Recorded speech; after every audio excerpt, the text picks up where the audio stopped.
Hello, everybody. Glad to be here with you tonight on this wonderful Thursday night. We have the wonderful Will Fix with you guys tonight. How's it going, Will? Woo-hoo.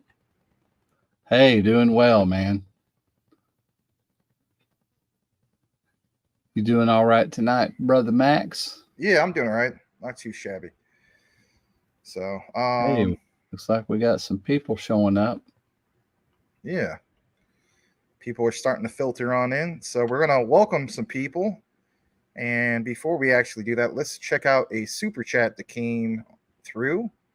I believe it came from the one and only Mr. Henry Brown, who's not out of town on Greyhound, but he is here tonight. Let's go ahead and recognize that super chat. And it says 589th Tim Shea. Well, thank you very much, Mr. Henry Brown. Do appreciate it. It's a nice way to start things off. You sent that at 5:25 Pacific time. And by the way, Will, as of Sunday, this coming Sunday, because you guys, take off your daylight savings time, right? So instead of old Max being 3 hours behind you, I'll only be 2 hours behind you. So what do you think of that? Ah, cool. I guess it's kind of cool. Anyway. All right. So let's go ahead and thank you again, Mr. Henry Brown. Boom. Let's welcome a few more of you guys, obviously. So we'll start things off over, let's see. Is there any comments from Will Fix's side of things? There's three of them. We have Humble Servant. He says, first, welcome, Humble Servant. Appreciate you. We also have JDog 252. Good morning from wet and windy United Kingdom. See, you're making Will, look at that. He's making you sick. It's wet and windy over there. And then we have Humble Servant says, everyone click the like button. Thank you so much for saying that.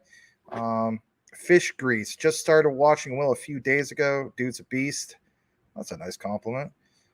Tim Shea, yeah, says, hey, fish, because Tim Shea always says, hey, so that's to be expected. And then, but yeah, I'm glad that people recognize it. So again, congratulations to Will Fix.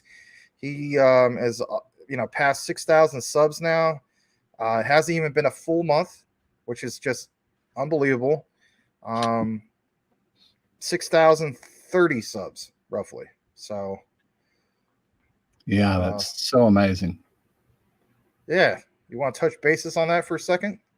I can feel all the love, man. Like the force, but it's on a positive thing, There you go. I feel like millions of people just cried out in pain. God, I don't know about that being that bad, but okay, so we're gonna start it off also on StreamYard. Let's recognize some comments. Technically, first comment is from Tim Shea at 5:11 p.m. Pacific Standard Time. He says, "Hey, good to see you, Mayor Crypto Commissioner Tim Shea, representing the 589th district of the XRP Army, baby." And Brittany is always, right up there with Tim when it comes to first comments. Thank you, Ms. Brittany, for your ongoing support. And let's see here. That's a nice thumbnail. LOL. You like that thumbnail? Just in case anybody missed it, it was changed a little bit. I will share what that thumbnail looks like a little bit more. I do agree. It's a cool thumbnail. And just in case Will Fix didn't see it, he needs to see it.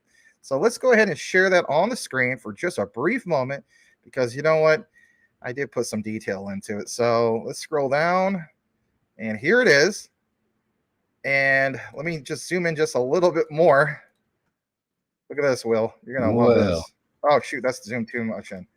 All right, let's do it the other way. My bad. What do you think of that? There's you. You're late to class, right? You're excited. Your buddy Bart is in there, and he's writing XRP to hit 589. I'm in a moon suit. And there's Jerome Powell. He's ready, he's ready giving everybody a lecture, right? So what do you think of that, sir? And there's 589. Yep. Kind of like that? Yeah, that's cool. Yeah, there's you peeking in, ready to go to the moon. So we'll leave that up there for a bit. All right, let's see here. But thank you, Brittany. I'm glad you appreciate that. All right, we're going to also welcome Bobby Townsend, who's in the house. We got also our brother XXI Gaming. He said, "What's good, everybody? You made it. Awesome. Glad to see you once again, man." We also have Gerald, who's in the house. He says, Sam Bankman-Fried, can we all call him Scam Bankman-Fraud at this point? Found guilty on all 7 criminal fraud counts. We're going to get into that a little bit later into the show, right after Will Fix gives us our little segment, because Will Fix it won't be a full night with Will tonight. He has to leave a little bit earlier tonight, but we're going to get into that. Just kind of welcome a few more of you guys. Let's also welcome Stargazers in the house. Messy Leo. Hello, XRP baby. Thank you for that. JDog 252. Yes, we did read that earlier. My bad. All right, so I'm just kind of rapid fire going through a few of these. April Cornwell. Hey. Hope everyone is having a beautiful night. Thank you for that. Are you aware of this, Will? What do you think about the 1 million XRP drops? I think it's cool. Yeah. The first thing I thought was, when you go to, they become worth a penny once you get worth $10,000 per XRP. It's a lot of room for growth to get those things to a penny. Yes, sir. All right, let's see here. How long has it been live? It says 51 minutes ago. Now, it was created, and then it goes live. So it's technically been live for 7 minutes, according to what the ticker says. All right, let's also welcome Tia. T. Lens, good to see you, Tia. And we have MO. What do you guys think about Near Protocol? I think it's solid. Investor Place, which is a premium service that I'm subscribed to, they think it's solid. Near Protocol, there's Tezos, there's also Theta. Those are pretty good too. Those are utility-based ones that are not ISO. Tia is congratulating you, Will Fix. Thank you very much. And April Cornwell saying hello to you. All right. We're going to read Hello. a few more comments. Here's Sean the Crypto Smith. I tuned into his show yesterday while I was watching the Arizona Diamondbacks lose the World Series, Will. Well, hey. Come on. Thank you very much. Lose the World Series, Will. Yeah, me lose the World Series? What? No, Will. What? No, not you lose the World Series. The Arizona Diamondbacks. Yeah, you said that she tuned in while they were losing the World Series. Isn't that what you said? That's not kinda, but that's okay. Okay. I'm sorry. Anyway, I'm half distracted tonight. I'm really tired. All right. It's all right. It's all right. Crypto Smith, he's a guy that will be on the show in the future. I've done shows with him in the past. Great guy. Utility Maxi, and he also loves XRP. Yep, guilty on all counts. We'll get into that in a little bit as well. I want to welcome Terrell. Welcome back. And also Light, high maximum of crypto. Thanks for maximum of information. Well, I got to catch up, Light. I actually have some material that was supposed to be released yesterday, but you guys will start seeing an outpouring of content. All right, we're going to welcome a few more people. We're going to kick it into the outline. Sorry, we're kind of running a little bit behind. River, also Dreamer. Thank you guys. Rick Cogswell, Carlos Costa. And then we'll go ahead and get right into it just a moment. I'm going to look on the other screen. I think we're doing well. All we ask is you guys smash the like. Let's go ahead and get into what we have if Will is ready. You ready to share what I we am have? ready. Wow, 32 people. The numbers have kicked up over there on my channel. Wow, welcome everybody. Yeah. So I'm going to put up the XRP thing for you. That way people know.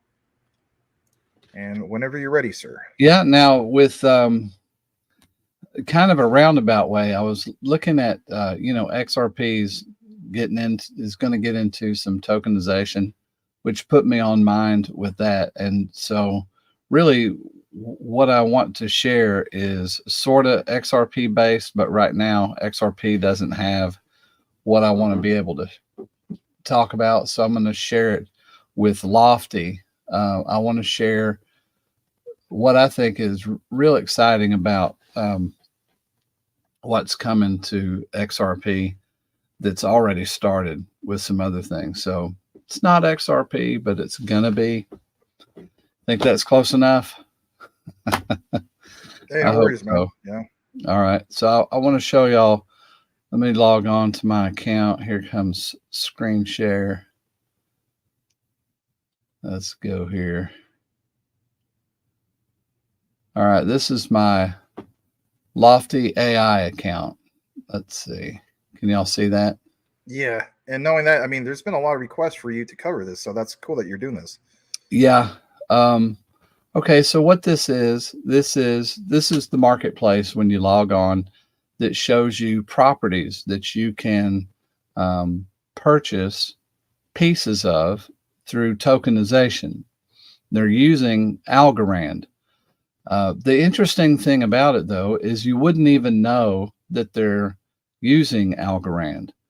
And I'll just tell you the quick purpose of tokenization, because you would wonder if you didn't think about it, you would wonder, well, why is it tokenization? Why can't I just buy a chunk? Well, by them tokenizing the asset, you have a smart contract built in. So here's what happens. Let's look at this. Here's one. Like, I own some of this one right here. I bought several tokens of this particular piece of property. So let's look at it. Right now they're 57. I bought it at $50. So see there, it says I own 4. Yeah. Look at the projected annual return. That's not too shabby. Wow, at all. 23. 0.14% projected rental yield, 14. That's projected. What it's already done for me is there. Now you see that where it says buy. Oops, let me get that off there. Oh, it's a little bot trying to spam you. Here's how easy. Yeah. Here's how easy it would be for me to purchase more. I would just tap that right there. I would tap buy. Now, sometimes it submits and takes a day for approval. Sometimes it's instant. I guess it just depends on the seller. But the token, what the tokenization does is when you buy a piece, say I bought a couple, as soon as your transaction's approved, which can be instant or, like I said, in a day or so, you get a little questionnaire, and it's your vote of how the property is handled. So they'll ask you, it's probably 15 questions, and it's multiple choice. So, if the renter is this far behind, do you want to do this, this, this, or this? And so you go through, you make your choices. That's recorded in the smart contract. And so now your job's done. So you, through tokenization, you've just answered all of the questions and made all of your management decisions. You don't have to pay tax on the property. You don't have to keep up with the insurance on the property. You don't have to keep up with anything. You just sit there and make money, literally. Now let me go over here. Another thing I like about what you mentioned with this, Will, is like, you don't have to be like Mr. Roper or Mr. Furley chasing down people for rent. You know what I mean? That's right. Mr. Roper. Yeah, you gotta remember Mr. Roper. Come and knock on my door. That's my all-time favorite TV show, man. If you're right. wondering, anyway. So here's my account. So you can see here I have 8 tokens of this Ohio property. Yeah. $386 is the current value. I got 4 tokens of the one we just looked at. I have 4 tokens of this one. Look at this rate down here, 29.5%. So I bought 4 tokens, 200, 400, $786, right? I've owned none of these 2 months yet. Only 5 weeks on one, the rest just a couple weeks. Now look at my return so far. This is how much I put into it. And look, it's worth $862. So I've earned $75.40. Now I can take some of that out now. I can withdraw, or I can add some money in. I can use this to buy some more that I've already earned. I could use to buy, a couple more tokens. But think of this. Let's move the decimal to the right. So if I would have put in 8,000 and put that decimal right there, I would have made $754. Now I own some rental property. I have one that has rent that I'm charging $750. I'm charging low for this girl, and it's she's a waitress that my wife and I met, and she needed some help. Anyway, she's renting a mobile home that's right on like a little river. Beautiful piece of property in Bradley County, Tennessee. And she pays me $750 a month. Okay. Well, I probably got $60,000 in that property. Real cheap. We got into it really cheap. But look what, $8,000 would have got me that rent. You see that? Now look, Oh, yeah. if I'd have move it 2 decimals over, if I'd have put $86,000 in this, that's $7,540. In how long? Huh? In how long? Probably all total. Let's see if I can find. I don't want to just make something up. So let me see if I got no. Gives you like a log. It's okay. I was just kind of asking. Well, let me see. Transactions. All right. 9/26 is when I bought the first piece. So not like a little over a month. That's amazing. Yeah. That is so much money. So I'm waiting to see if there's something wrong with that. I'm like, really? That is just unbelievable amount of return. And my decisions are already made. Everything's done. There's nothing for me to do. Some of this money is because the tokens went up in price. Let me go here. Let's see. Let's look. Let's just scroll through this. This is in my area. This is in Chattanooga right here. This home. Look at this luxury hotel. 10%, look, $50. Here's one. You were talking about all that. Remember, like, buying into hotels like in Dubai, but there's an example, obviously, in not necessarily your area, but that's in Tulum, Mexico. Yeah. That's another country that, let's look at that real quick. If you want to own a little piece of that. Wow. 18% return.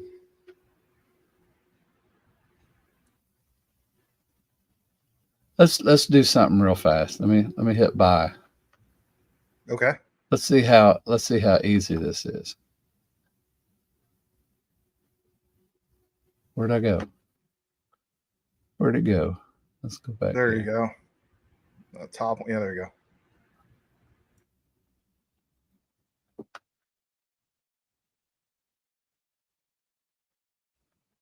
go. All right. So order expiration 30 days. It's got my bank account. Let's do custom. Let's just do $105.85. That's what I was going to ask you about, since you said that this is tied into Algorand. Uh-huh. So I realize you probably just paid, this with your debit card or something, right? Look at there. No, that was real simple. Could it give a person the option to use ALGO, for instance, since it's tied into ALGO, or you don't know? No, it's using Algorand. That was one of the points. Good question. That was one of the points that I was wanting to make, that you don't even have to know anything about what token it is. So what happens is I hook that up to my checking account. You can hook your account up and do this in 10 minutes. It's very, very fast. And then once it's hooked up, you see how fast that was? I mean, that's what I own now. Now, probably super fast. hadn't got the questionnaire yet. But you know how I had anticipated that tokenization of property would involve the transfer of me doing something on an exchange or something, you know, from Algorand, or maybe go to I didn't have any idea how it worked. It's working behind the scenes. You just never even know that it's tokenized. They don't tell you. Well, you know, when you read, you can learn, but that's it. It just looks like you paid, because you pay with regular money. Now, if you had Algorand, I don't know if there's a way for you to. Well, it might not even matter. I mean, you know, sometimes people think that, like, for instance, a platform can be used to tokenize certain things. Like, for instance, Lofti. I could talk about, for instance, Quant, the overledger in itself, right, for tokenization of CBDCs and so on. I think this is an example of Algorand tokenizing the Lofti marketplace, and like you said, it's something to be used in the background, for instance. Yeah. Let's see. Which blockchain is Lofti AI using to tokenize properties? We use Algorand blockchain to host our token offering. Algorand has advantages over blockchains like Ethereum and Solana. Has minimal fees for transfers. Look at that, just a fraction of a penny there. And be able to pay you daily rent payments once the property is fully funded. Algorand standard assets use advanced smart contracts, which enable us to automate many features of the platform. Algorand features one of the highest transactions throughput rates of all the blockchains, meaning you never sit and wonder when your tokens will arrive. So my tokens have arrived. That sounds kind of funny. Well, that was super cool because, I mean, for one, you did get it pretty quick and you weren't hit with a bunch of fees. And, you know, on the surface, that right there is super cool. How long after I pay will I receive tokens in my Algorand wallet? If you pay with a credit card or crypto, so you can pay with crypto, you receive your tokens immediately to your Algorand wallet. This assumes that you followed the instructions displayed on the dashboard after purchasing the token. See, I may not have completed everything properly, but there's the answer to your question. Yes, you can use Algorand. If you add the asset to your wallet at a later point in time, you'll receive your tokens within the hour via a script that runs throughout the day, sending out outstanding tokens to owners. If you pay with ACH, you'll receive your tokens after the payment clears on our end, just in case the payment is rejected, as we do not have a clawback feature. So you also, you know, that brings up clawback, which is just an interesting clawbacks idea. Have been brought up a lot, especially with XRP. But that is that's unique, and it's pretty cool. I mean, that was pretty simple.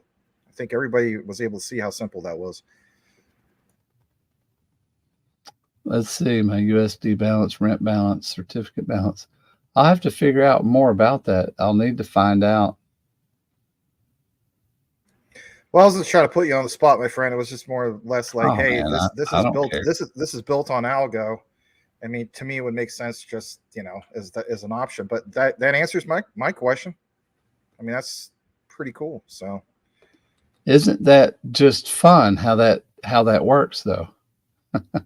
That's just so awesome. Let's see here. Oh, no doubt, man. I mean, it's one thing to talk about this stuff, but you're showing people an actual live visualization because you're doing it yourself, and you already have done it apparently in late September. Hey, about that real quick, you know, you have those properties right there. So you have Ohio 3 property package, Akron. That's where LeBron James is from, by the way. but only 1.4% on your rental yield. Look at these other ones. Why is such a night and day difference? You know, I'm not sure. This one's kind of new. I paid $38 per token. That's, yeah, this is the projected yield, 11.87. That's just what it's done right now. I have no idea why.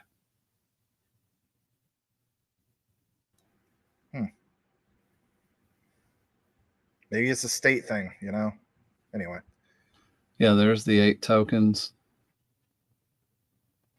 But you get what I'm saying? I mean, your yield on some of those other states is a night and day difference, man. Yeah. Yeah, I just thought this one was interesting because I wanted to see what a 3 package deal, you know, $38, and I got a little piece of each one of those. I'm just playing around with it. We're looking at it from an outside perspective. Like, let's say we're one of the audience members right now. Mm-hmm. You know, we understand that you're going to be mining Caspa soon, and you know, you obviously you're going to have to wait a little bit longer on that because you had to send it to wherever. But what I was going to state is, in some circumstances, some person from the outside will look at this and say, "Well, to heck with that. I'm not going to be mining. I'd rather just do this." And I'd be kind of with them on that. You know what I mean? Because it's like, wow, look how lucrative this is, you know? Well, the thing that, you know, you had mentioned, wow, that might be a cool exit strategy. You know, some of this coin pops and somebody takes some early money out, you know, like a third. Yeah. I mean, I'm going to dump some in here. I'd like to get at least, you know, maybe 20,000 in there. Yeah, I'm glad you bring that back up because, you know, we do talk about the future, and for some of us, we have a plan. And I think this is a great way to earn, you know, a yield, obviously, on our future income, you know? Let's scroll through here just real fast. There's a 13.6%, 14% annual return. I don't know why the differences. I just see them. Well, here's another one that's in Ohio. Can you go down to the lower right on that particular one? I want to see if it's a low interest rate. No, it's not. See, that one has a higher interest rate. That's the one I own. Well, all of a sudden it shot up on the interest rate. That's weird. Well, what it's showing is what I returned. I've only owned that for, you know, a week or so. Oh, okay. Now that makes sense now. And it's paying it proportionally, you know. Daily. I read that wrong. Yeah, I was thinking that it was, you know, like an APR, and that's not the case. All right, so that simply makes sense. And this was, remember, I was telling you the home. You were talking about how you had some investment decisions that you were sharing with your dad about properties that were going to hit 100 years old, and then it was going to become a what is it? Historical value. Yeah, historic district. Yeah, I had that conversation back in the late 90s when I was like a kid. So you didn't take me too serious, but it's okay. I don't hold it against them. But you know, there's $40. Who has $40? There's 37. There's $34. You can put $34 and, you know, do $34 a week, you know. Right. What's $34 a week times 52 weeks? Sorry, I was reading a comment. Let me pull that up for you. So 52 weeks times what? Yeah, I'm just kind of thinking out loud. I'm not. I could pull it up for you. 52 times what? Well, $34 times 10 is $340. So it'd be times 52. 3,400. What would it be? 15. Well, 340 times 50 would be 17,000. But okay. So you'd have 17,000 if you did that weekly at the end of a year. I don't know how that keeps popping back like that. I'm not clicking it. Yeah, I don't know. I'm not doing nothing. I'm not sabotaging you, my friend. I'm not worried about that. I'm just letting people know something's going on. Looky here.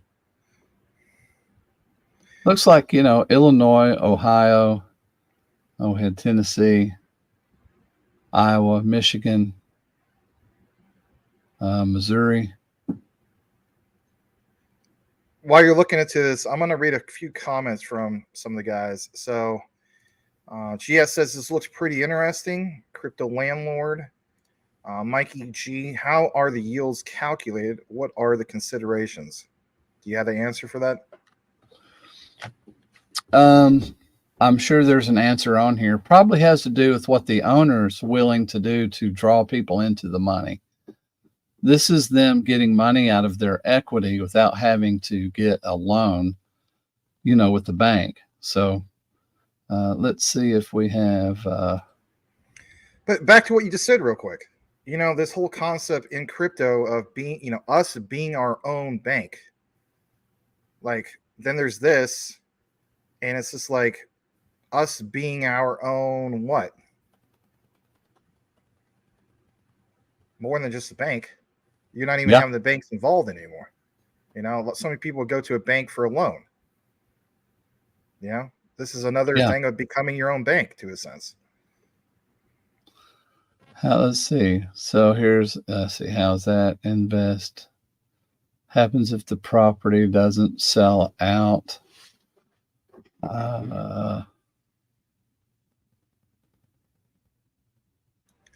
While you're pulling that up, Will, I do want to recognize Mr. Patrick Collier. Thank you so much, Patrick, by the way. He has gifted 5 Maximus Crypto memberships to random people. I am looking at this on the other screen, Patrick, so sorry if it's not highlighted. So I want to make an announcement. Big Dave was gifted a free membership from Patrick Collier. Thank you for that. Peaky Blinders with the Kool-Aid Man gifted a membership. GG, how about that, GG? Gifted a membership by Patrick Collier.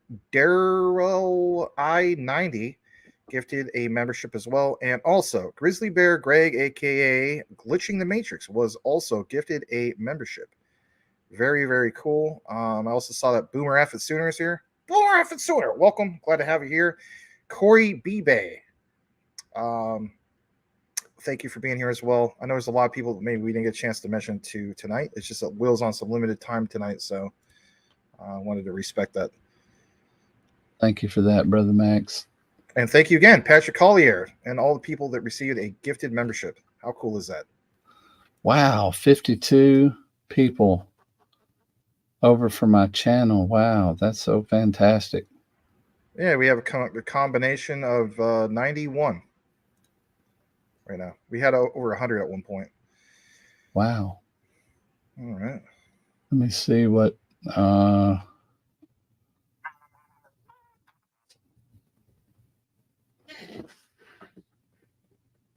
Where can I see the comments for mine, Max? So I always have 2 tabs up, and I have one for my channel and one for yours. Or if you don't want to do it that way, you can just go to StreamYard, and then you can click on the comment. But you won't know if it's from, I mean, it doesn't really matter. I mean, we're dual streaming. Like I'm looking on the right side. I'm on my page. Mm-hmm. Oh, there it is. Show chat. All right. Yeah, it went away. Oh. Oh, man. Patrick, thank you so much, sir. That's what you were just doing, was thanking him, right? Yeah. Thank you, man. Hi from Abbotsford, BC, Canada, near Vancouver. Abbotsford? I don't know how to say that. It's probably something French. Maybe.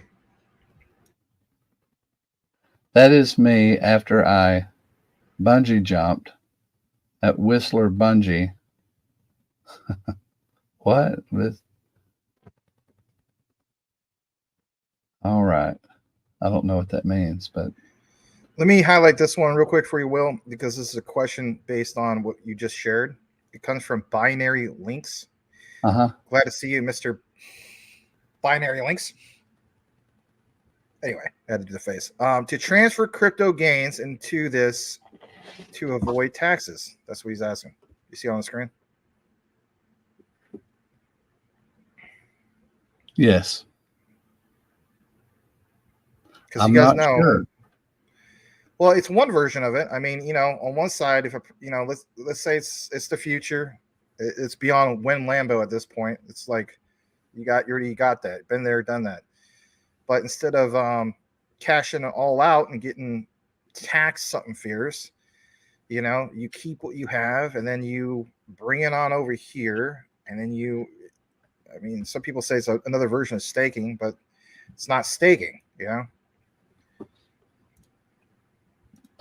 Yeah, I believe that the taxable event is when the exchange has to report your cash out. So it's the exchange that will report with the what form is it, 1099K or whatever it is. It's the exchange that does that. So once you pull it out, that's a taxable event. You turn it into whatever. I don't know about transferring it to other coins, and I don't know about Max and I were talking about this. One of the things becomes, how do I get it cashed out, without a taxable event? So the only thing that we could think of was, transfer it to KuCoin and go fly, to another country and take it out there. But then you have to transport it some kind of way. You don't want a briefcase full of money on a plane because it's against the law to transport cash that way. So I'm not sure. or more. Yeah, it's against the law. I'm not sure if there's a way, if you, bought gold somewhere, maybe in another country, cash out over there, and then no taxable event, nothing sent. If your account was made without, like my first KuCoin account, now they've changed it. I didn't have to. There is an account. There is a private type. It's not an exchange. I'm going to have to look into that because I did see one at one time that you didn't have to put a lot of effort into your identification. So you could store there and you had your seed money. Your seed phrase, but you didn't have to, you could use another name. It was the seed phrase that was important. So getting it out of there, though, selling it into cash, and then I don't know. I don't know. Yeah, store your seed, huh? Yeah. Yeah. We'll send it to a Swiss account, maybe. Right. Just move. Just move to Switzerland. What? Move to Switzerland? All right. Interesting. Boomer F and Sooner says the reviews are terrible on this Lofti. Really? That kind of came out of left field, but that's okay. Yeah, I hadn't read any. I wonder what's happening that's bad. Hard to say. All right. I guess we had some more gifted memberships or something. We did. So I want to recognize those. Thank you again to Patrick Collier. And it is a few. So we have Big Dave. I already read these. My bad. I already read those. My bad. I thought they were different ones. Sorry about that. But yeah, thank you again. All right, let's see this. Tim Shea saying he hasn't looked into it. Great idea to check. My thing is, can you sell? Yeah, you got to be able to sell, because if you can't sell, then it's another version of Honeypot. Yeah, you can, which is just a click of the button. Okay. Well, I'm glad to know that, Will. Let's read this from Binary Links. Our own bosses and entrepreneurs without having to be accredited investors or have degrees, self-taught. All right. Let's also welcome John Francis. How do you make returns on a relatively fixed rent? This is a good question. Isn't there a limit on owners of pieces of property seems vague. Can you answer that? Well, yeah, we can go back to the site and try to look up those answers. All right, while you're looking that up, I want to make an announcement. Patrick Collier also gifted a Will Fix membership on your side, or a few actually. So let me recognize that for you. So we have Koenig. Congratulations, you've been gifted a Will Fix membership from Patrick Collier. We also have Crypto Paradox. Congratulations, you were gifted a membership from Patrick Collier. HMIC1619 was also gifted a membership. And Alberta Wolf, congrats. You have been gifted a membership from the one and only Patrick Collier. And yeah, super cool. So there you go, Will. Thank you, Patrick. All righty. Thank you, sir. Let's see. It says here rental income is sent to your account daily. So how? I don't know if this is saying how, but this is just saying that it is. Once you click withdraw, you'll be presented with a number of options to withdraw your income. These include, this is how you get it to your, you can get it to your bank. You can send it to PayPal. You can put it into Algorand USDC. You can donate it to charity. So this is just showing how you withdraw it. Now let's see if we get the how question. Let's see. Tokens update in value on a monthly basis. Donate. I'm donating to my own fund currently. Earning rental income and appreciation. Detailed information about collecting the rental income and earning. Is there any way you could share that screen or share that tab? Or is that just your own notes? Earning rental income and appreciation. Sorry, I thought it was on that. No, that's all right. Hey, man, you're still getting used to StreamYard. It's all right. Yeah, I'm not even seeing the, I'm not even on StreamYard because I have to be on this other one. Well, it's just you share the tab. It means you're on StreamYard. Yes, sir. Yeah. Yes, sir. Yes, sir. Thank you. I thought I was switching, but what I did is another tab opened up. But anyway. Yeah, trust me, that took some getting used to when I was first doing this. So I could totally relate. No worries.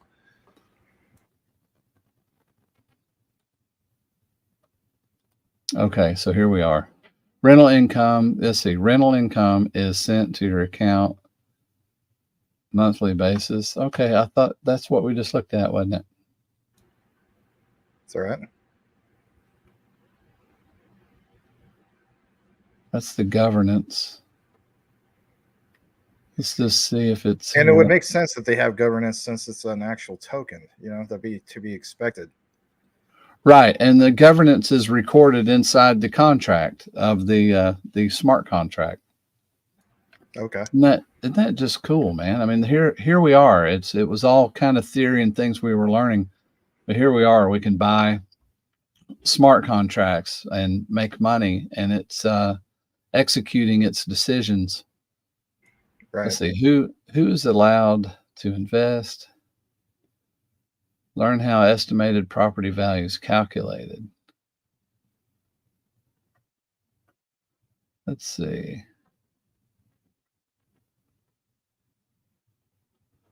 What happened if the property doesn't sell out? So I believe these are going to sell out. Some of them are Lofti properties purchased using debt. Yeah, that is a good question about the sellout. Like, what if, somebody buys half the supply on a particular, property, and the property's worth $1 million, and they sell $500,000 worth of tokens? What happens to the other half, right? It's a good question. If a property is not looking like it will be fully funded by the closing date, we would simply reach out to the seller of the property and ask them if they'd be willing to extend the deadline for closing, which they are typically open to. If you are open to extending the closing date, then the property will remain on our marketplace until the new closing date. If the seller was not willing to extend the closing date, we'd fully refund. Excuse me. Let's see, the property canceled and removed from the marketplace. Well, there it is.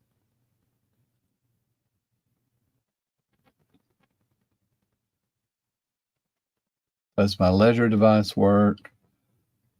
How can I track the performance of my property? That's just through the site. Yeah, through asset overview.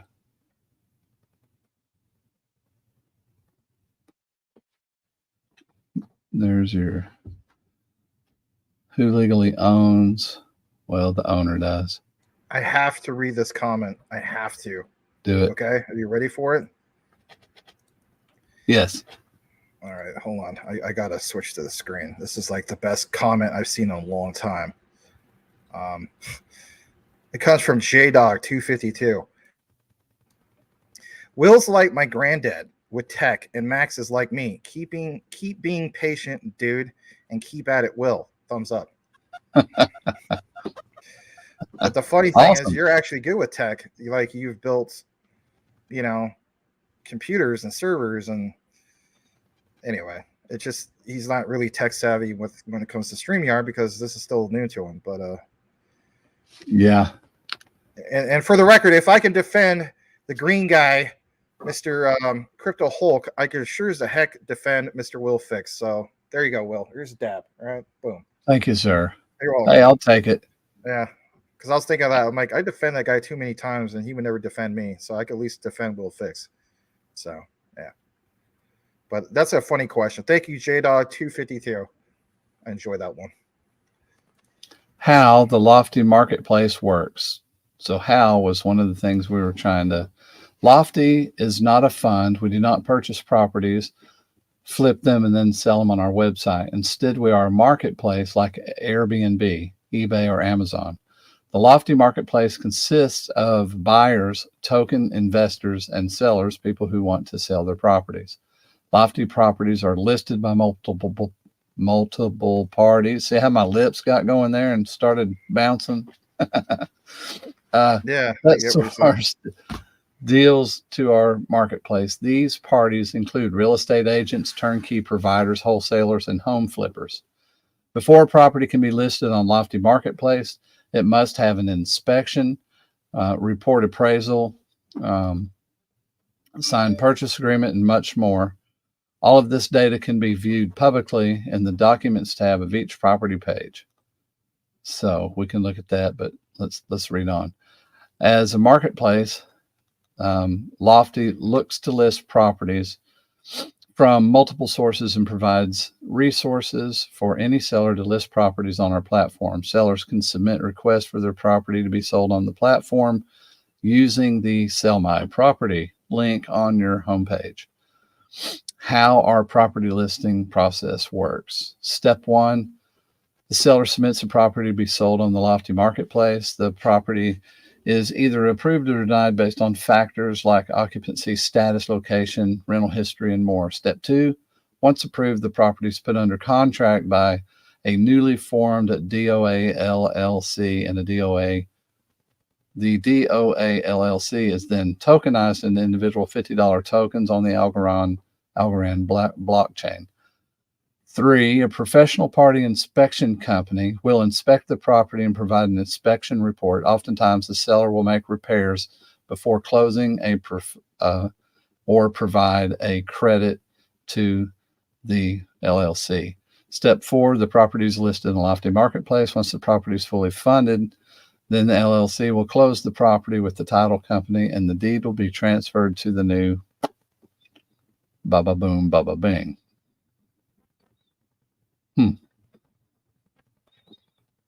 That still didn't hit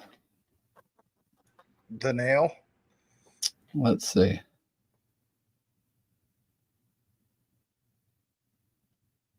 I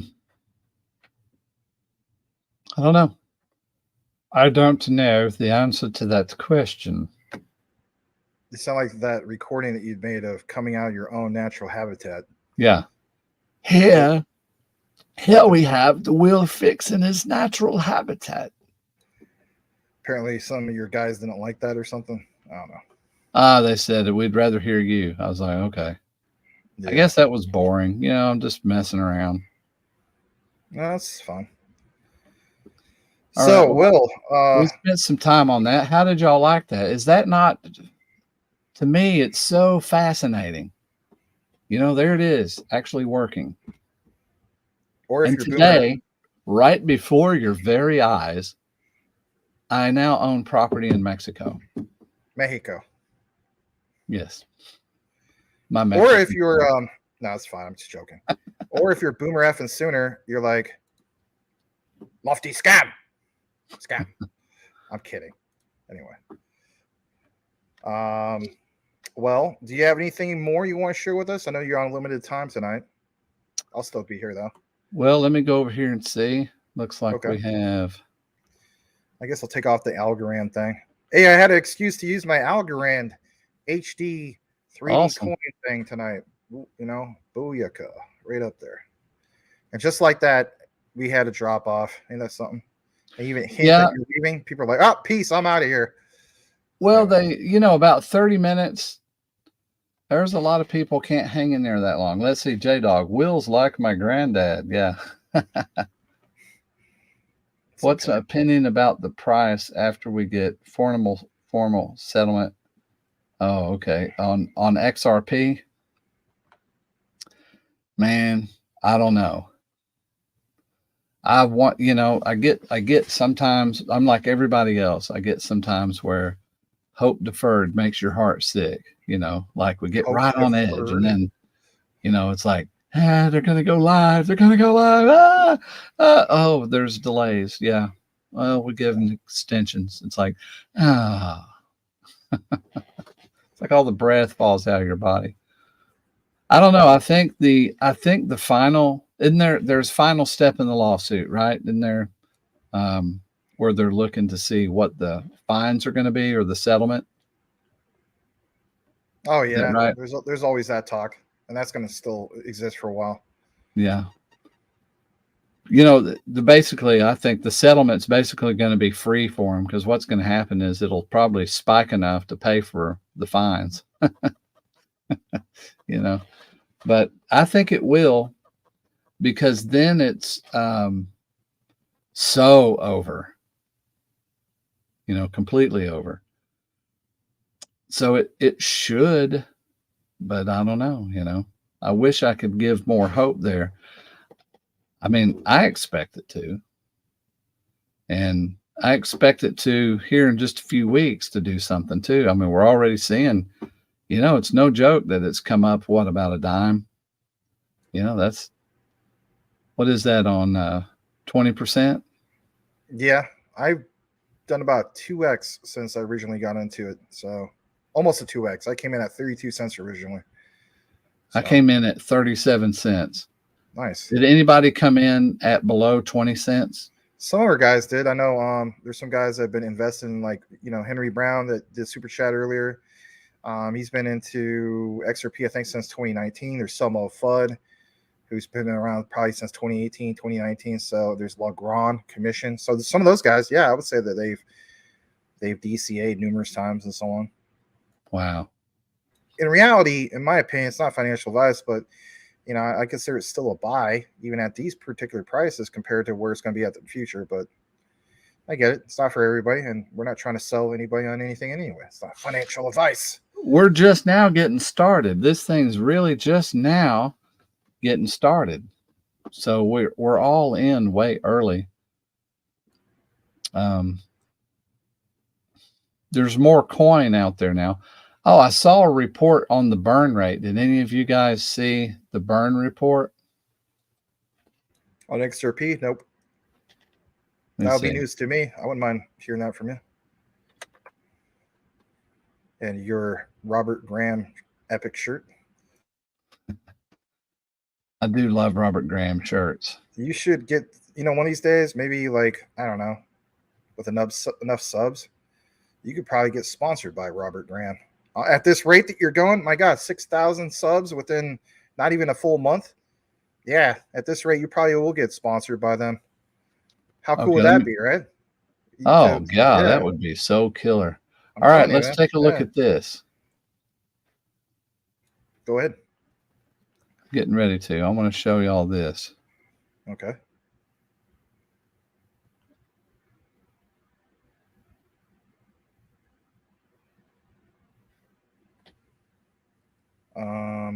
I now know how to do it better. Thank you. Oh, then you just click add to stage when you're done. Yeah. That you can do it on the tab, and see, I've been doing it this slow way. All right.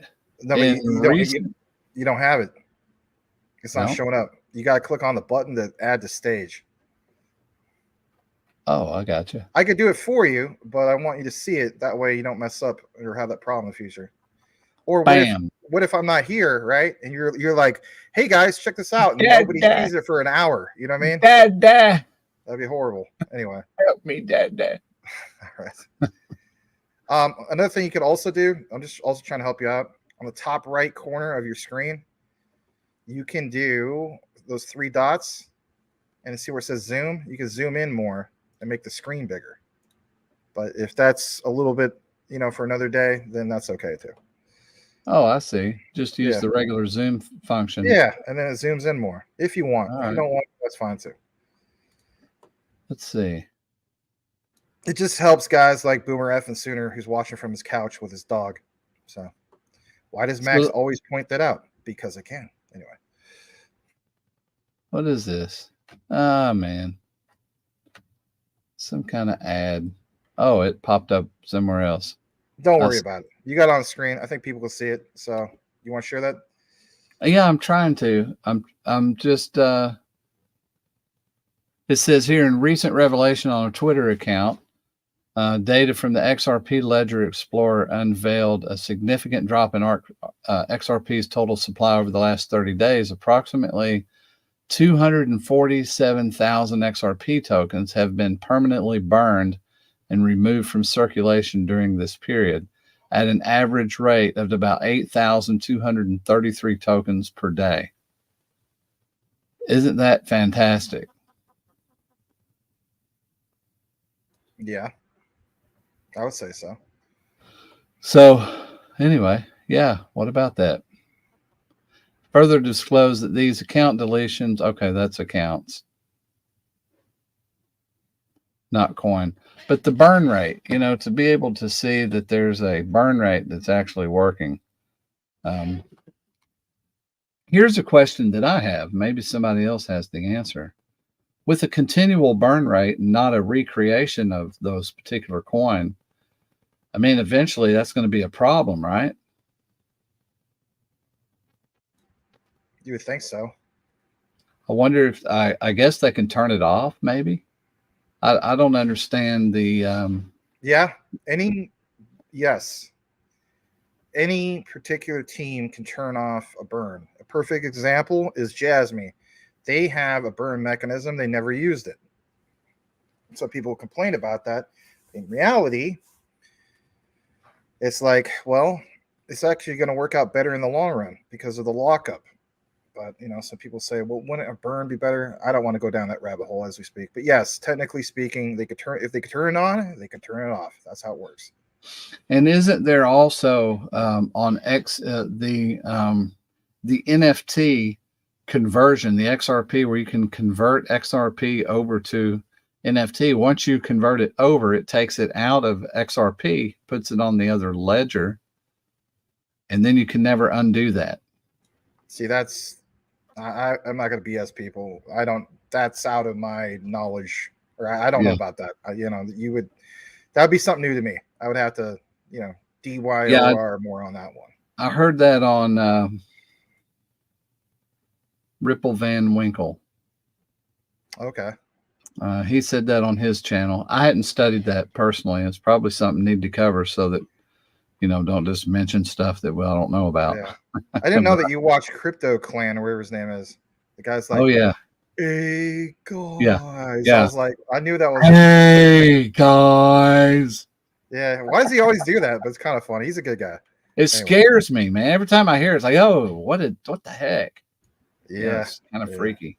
It's like when Zach Rector comes on and it's void of sound. You're like, is it on? And if he's real still, you're like, is this thing on? Yeah. Is he recording? Tim Shea has said to me in the past, he's like, Max, you need to breathe. But he doesn't realize that's the reason why I don't really pause too much. He has a hole in his back. breeze through it all. Right? There you go. We need to recognize a super chat that came in. It's from a very familiar person. Let's get into it for a second. It is from Julian Cato. 5 minutes ago, so not too bad. He says, do you think there's a chance of Tether crashing? I think there's always a chance of Tether crashing, my friend. We've been talking about this for probably a couple of years now. It's just something, I don't know what happened to our good friend, Brian Dowie. I hope he's alive and well. I miss that guy. I really do. But he always brought that up, that even in a bull market or bear market, that is a possibility when it comes to Tether. I've done the whole thing of too big to fail, or does too much volume, but in reality there's something to be said about Tether, and a lot of people do not trust it even yet. So what are your thoughts, Will? Yeah, it kind of spooks me. I'm using Tether on my 3 commas account. That's the coin that it's converting my trades into, my automated trades, the bot trades. So yeah, I sometimes go, but there's not as many options with USDC on coin pairs. So I just went with Tether, really, but I didn't want to. But yeah, it's concerning.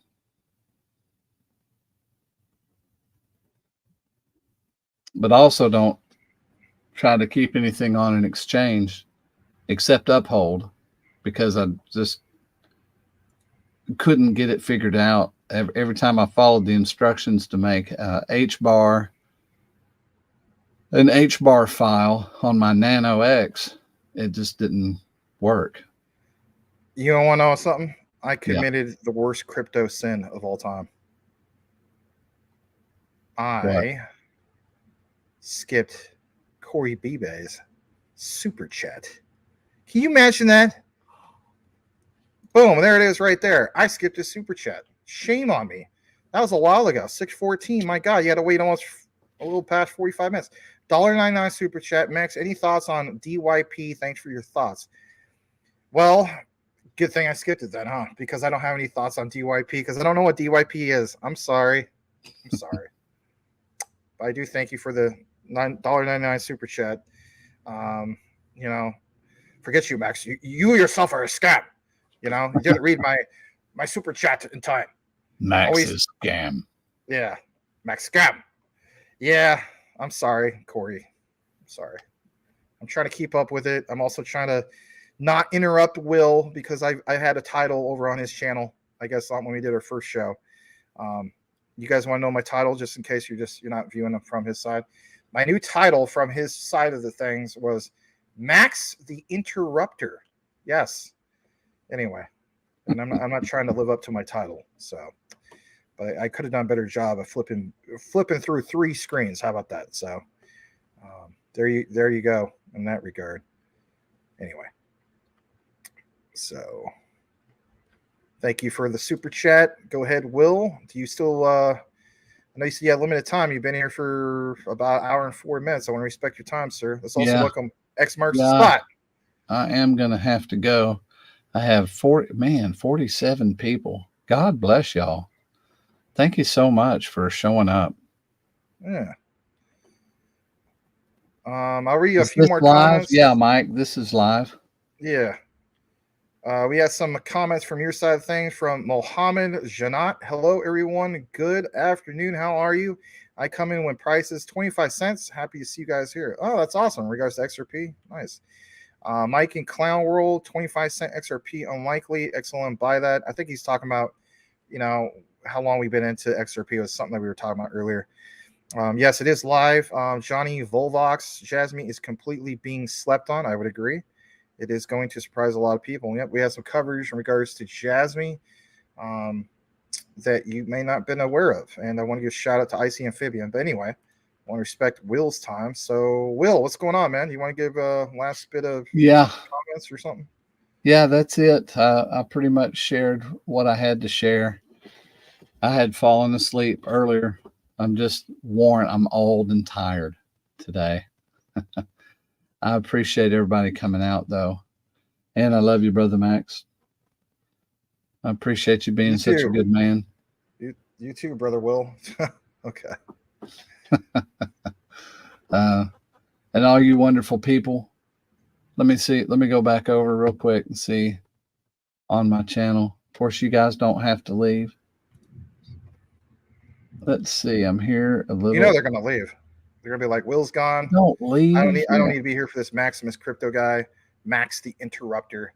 Sayonara from the Rice Crop Consortium. That's what they're gonna say. We got 40 over there now. All right, guys. Well, yeah, even split on both right now, 80. But anyway, excellent. Yeah, that's an excellent crowd. I know you got some great stuff lined up, man. I am going to hit the sack. It's 10 o'clock here in Tennessee, so it's my bedtime. I love everybody. Song, but one of my favorite hip hop songs from the 90s was a song called Tennessee. And you're wearing my hip hop shirt. Oh, yeah. Max is trying to show them to us. Hip hop was dope in the 90s. That's what it says. And it's got the Wu-Tang W. I don't have my Wu-Tang necklace on today, but anyway, there you go. All right. Well, good night, everybody. Have a good night, Max, Will. Thanks for being here. Carry on, my friend. All right. And with that said, we're going to see a massive drop-off. Anyway. No, they ain't going to drop off. You got some cool stuff to share. Yeah. It's all about the info, my brother. Now, when I turn off here, I don't hit end stream. God, no. Please do not hit that. Jeez. If you hit that, man. End stream. I'm going to hit that button right there and see what happens. I'm going to teleport to Chattanooga, Tennessee, and then wake up your wife and, anyway, I'm kidding. All right. I almost did the other day. I was like, okay. Hit that, man. Yeah, I'm not going to. Y'all have a good night. You too, man. Take it easy. Good night. All right. Let's try to read a few more comments, and big thanks to Will Fix for obviously being here tonight. Let's go further down. How did Max and Tim meet? I never met Tim Shea in person, but he has been a long time supporter of the show.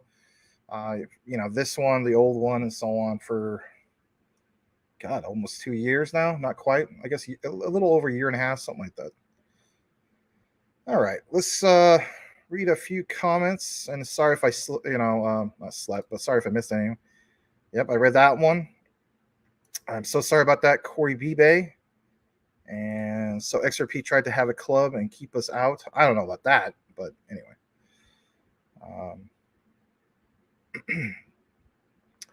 All right. Scam. Yeah, that's funny. Anyway, that's crazy stuff. I'll read a few more because I'm trying to recognize you guys and so on. Daryl I-90. I received a gifted membership from someone a little while ago. Thanks to the one who gifted. That someone is the one and only Patrick Collier. Now, I want to let you know about something, okay? This guy is literally the black, or the nice, not the black. Obviously, he's black. He's the nice Suge Knight. So if you know what Suge Knight is, right, then there's like the opposite version, and that's Patrick Collier. And that's basically who he is. He's a super cool guy. Very active in the crypto communities like this guy, Tim Shea. So, Patrick, you are getting some big up thanks from Daryl I-90. Okay. All right. Let's see here. Flood Master's like, yep, passing my bid time. Will Fix is not here. Sayonara. It's okay. Let's read this from Boomer F. Soon. XRP going to get quadrillions through the water hose. I guess you don't agree with that. That's okay. I seen some of your comments on crypto Twitter, Mr. Boomer F. Soon. That's okay. That's okay. Corey Bebe, Rencom Network RNT sounds similar to what Will was talking about. It does, doesn't it? A little bit. All right. And yeah, I know, Shug. Thanks, Patrick. All right. Bobby, I was wondering, they had a gaming channel together. We didn't have a gaming channel together, my friend. We had a gaming community together, and it still exists. And if anybody's interested in joining us, it's still around. but you won't be playing some of the mainstream games anyway. I think they play like I don't know. There's one I gotta get into. It's what's called Hell Let Loose. Pretty cool. All right, we're gonna get into what we have. We have some more coverage for you. So let's get into what we got for you guys. It is some of this stuff about Mr. Scam Bankman Fraud. I want to share this with you guys tonight. I meant to share at the very beginning, but I don't want to derail Mr. Will Fix's content because he's limited schedule. So let's talk about this for a brief moment. Mr. Scam Bankman Fraud. Yes, Sam Bankman-Fried. He was basically found guilty on all charges, as you guys know. You may feel as though it's old news, but whatever the case be, here it is. And here's a bunch of ads for Will Fix's clothing. That's okay. Following a highly publicized fraud trial, FTX co-founder Mr. Sam Bankman-Fried has been indeed found guilty on all charges. For some of you guys, this is new news. Some of you, it's not. So bottom line is like what it says. Following deliberation, the juror issued a guilty verdict on 7 charges, meaning that the one-time crypto mogul, if you can imagine him being a mogul. I mean, how can you be a mogul when you have multiple opportunities to, drive something better than a Corolla? Nothing against us who have Corollas, but the guy's a multi-billionaire, right?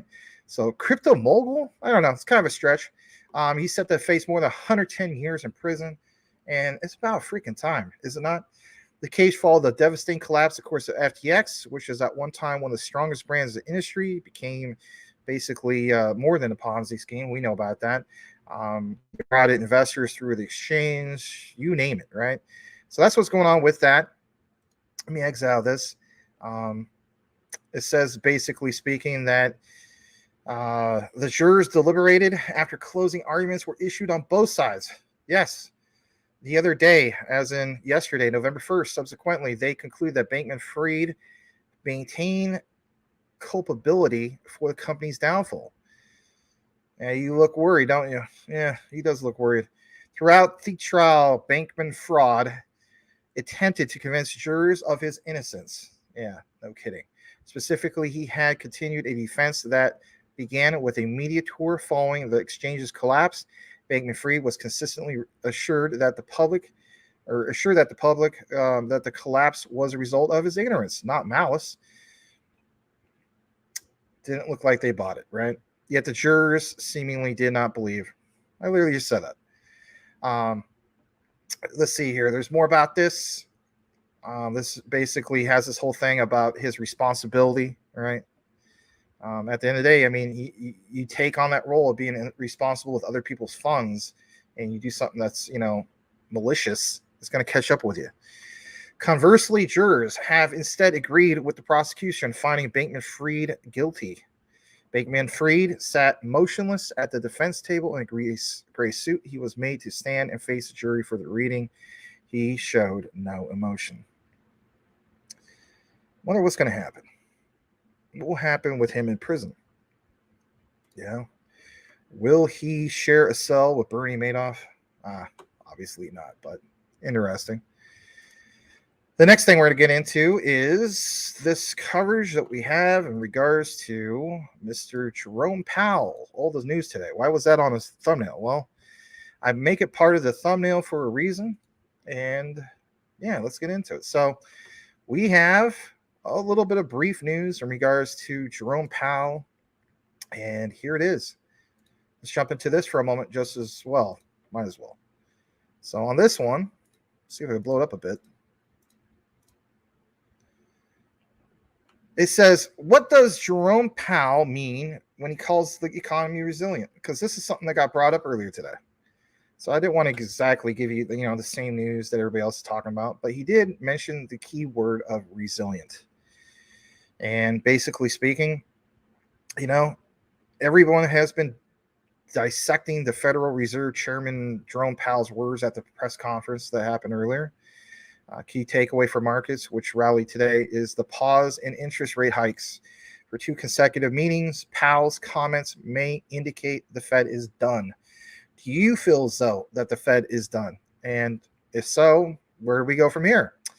But basically, yeah, Fed is done or close to being done, raising rates to deal with high inflation. Are they just doing this temporarily because the holidays, only 2 months left, and so on? there's a lot of things that are worth pointing out. But look what he says here. We are attentive to recent data showing the resilience of economic growth and demand for labor. Now, we've been paying attention a lot to these labor statistics and so on. We've been covering this pretty much every Saturday. Before we have the new channel, it was, I believe, on Mondays. But to catch you up on some of this, evidence of growth, like he says, persistently above potential, or that it tightens in the labor market, is no longer easing, could put further progress on inflation at risk. So basically, the bottom line is this. So is that resilience a good thing or potentially a risky thing going forward? This is where people state, yep, it is just a temp pause for the holidays and so on, and other factors, obviously. Here's another quote. It's a good question, you know. It's like, resilient, how is that a bad thing? Said former Fed economist Claudia Somm. She said consumers have kept on spending in the face of soaring prices and interest rates. That is true, which should have slammed their pocketbooks. Instead, they are driving economic growth. Right, they are. You know, even in the past, you've seen it, you guys, many years. You know, you'll see, for instance, we'll get, you know, a not a refund, but we'll get, I guess you could say, some people will get money and then they'll choose to spend that on all sorts of crazy things that they all of a sudden don't need. But the whole key thing is to at least temporarily boost the economy. Here's another quote. This is where the good news can become bad news. If consumers are still spending well, businesses can keep raising prices. True. In the labor market, if there are all these job options, businesses are going to have to pay higher wages to get people back. That's also true. Powell's use of the word resilient caught the attention of economist Gary Hoover at Tulane University. He wondered if the Fed chair really meant resistant and not resilient. Anyway, that should be one of your key takeaways. Let me know what you guys think. Do you feel as though that this is going to be a proper pause? And if not, where do you think we go from here? The next bit of coverage we're going to have here in a bit is going to be about QNT, and then we have some JASMY, and we also have some community-driven news for you tonight from the one and only Mike Cornwell, aka Crypto Mike, and it's in regards to HBAR. Some of those things weren't tagged today because it was spontaneous news. Let's get into a few comments that we have. All right. I see that we do have some comments. Let's check out some from Will Fix's side of things. David Chi says that Tom Brady and all the celebrities should go to jail too.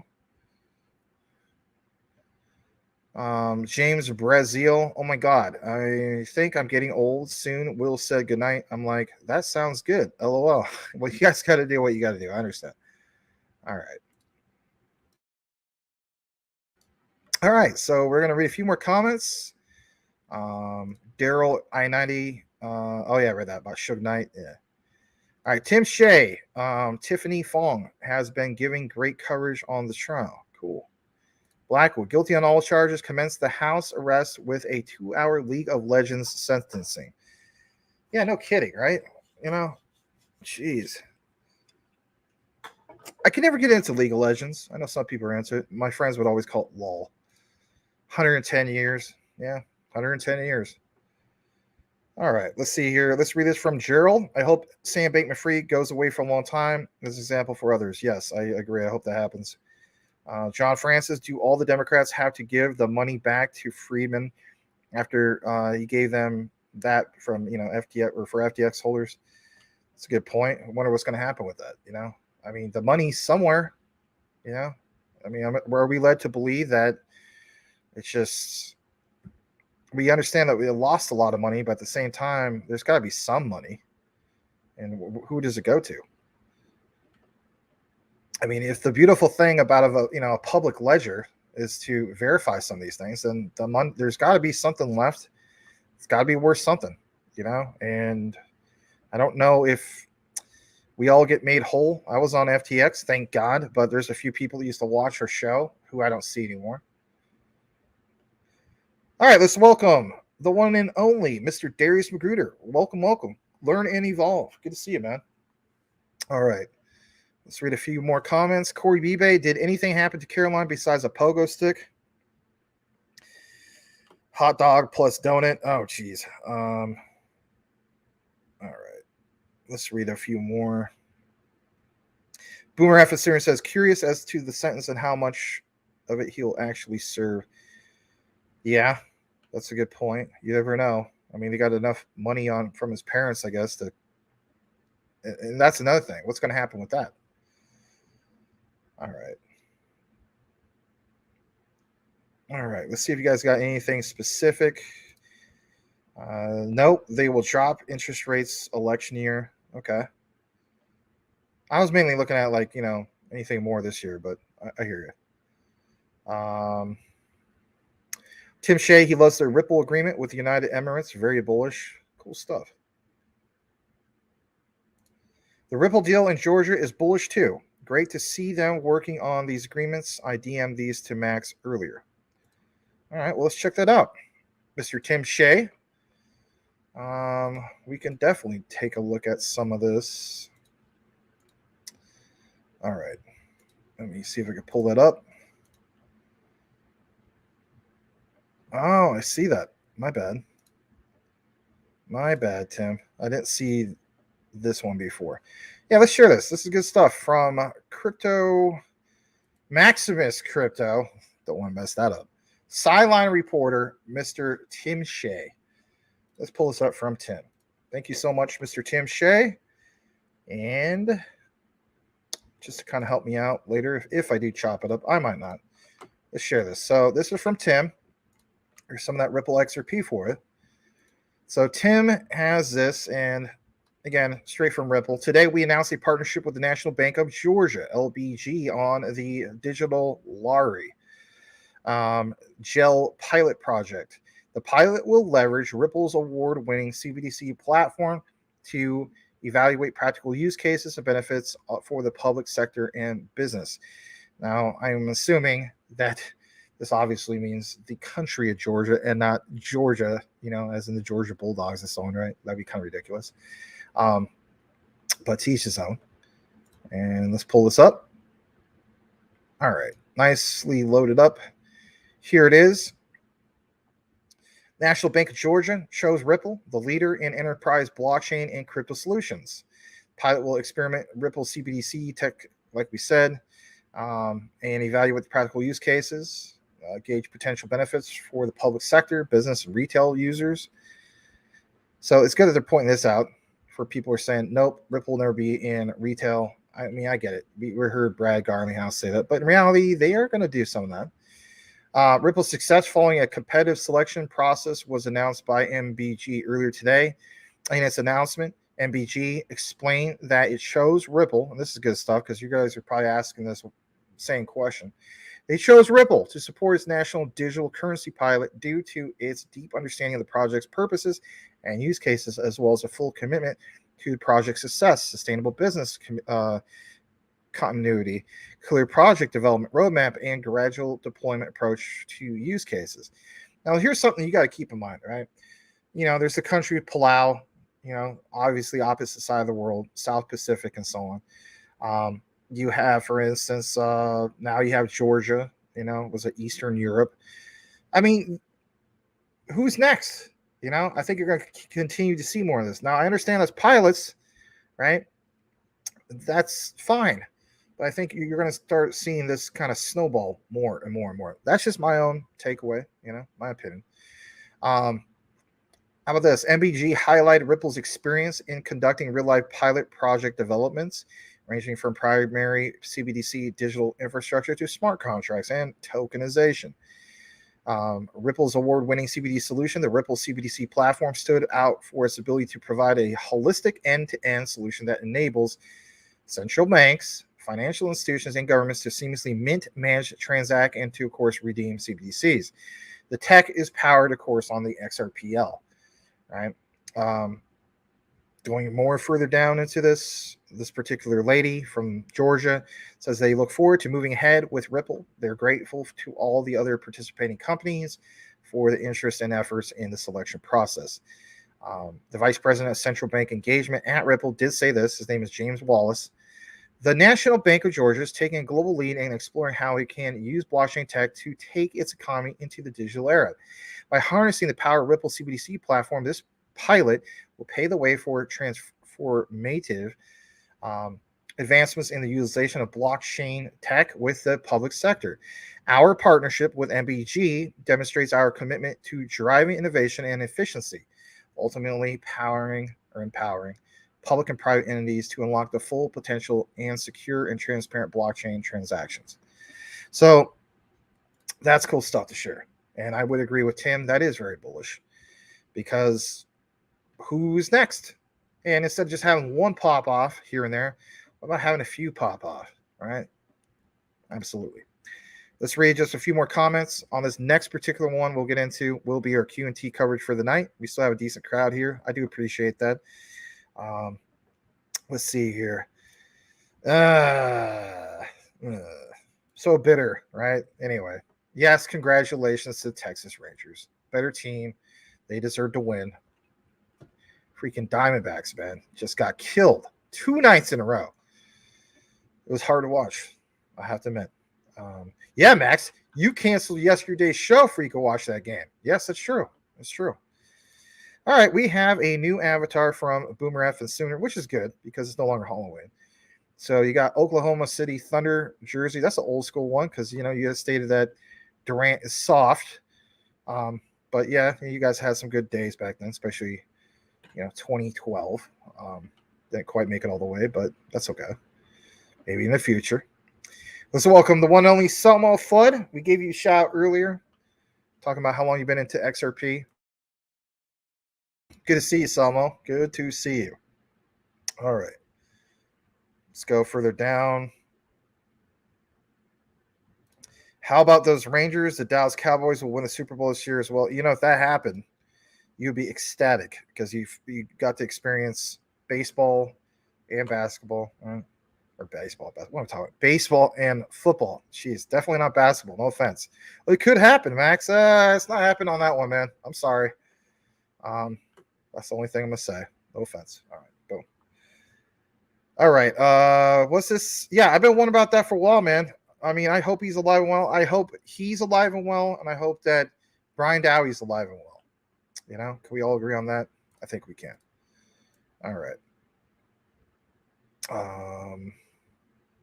Let's see here. Let's read this too. Osmosis up 30% today. Nice. The Cosmos ecosystem is another great one. I agree on that. All right. What we're going to do now is we are going to read one more comment, actually. You got the Suns, Max, and Kevin Durant, Bradley Beal, Devin Booker. But we'll see how it goes, man. I mean, there's a lot of stiff competition, obviously. So, yeah. I'm torn. I was a huge Mavs fan before the Thunder. Oh, okay. I get what you're saying. All right. Well, we are going to now get into it. And, yeah, I'm glad that you're thanking Patrick for that. So thank you again, Patrick Collier. All right. So this is something I do want to thank Mr. Quant Papa for once again. We do these collaborations, if you will. In reality, he's got a grocery list of stuff I haven't even got a chance to get into.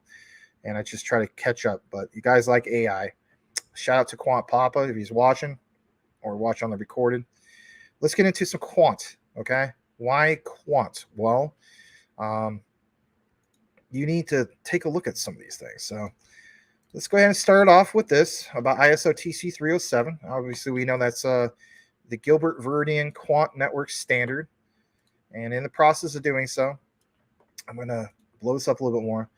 So as you guys see right here, it says ISO TC 307's role in this liaison is vital. What is this liaison? And like it says, it is charged with the task of translating the needs and specifications of DLT into the standardized formats. We talked about this numerous times for, well over a year, okay? Basically speaking, these standardizations from DLT that can seamlessly integrate with ISO 222 messaging. Now, some people are going to state, well, then why have both? you got to understand the bigger picture of things. You do need both to a sense. Now, this translation is key to creating a unified ledger. Now, we've been talking a lot about this unified ledger. We've been sharing a lot of content about RLN, how JP Morgan's part of the mix, Citi's part of the mix. A lot of these big players are part of this mix because it's just that, guys, creating a unified ledger. And last I checked, that sounds really, really good to me. I'm all bullish on that one.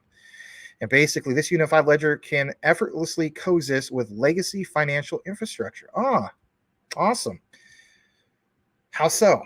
Well, there's multiple examples, right? We talked about, the Bank of International Settlements, talked about, for instance, Project Rosalind, Bank of England, all that stuff.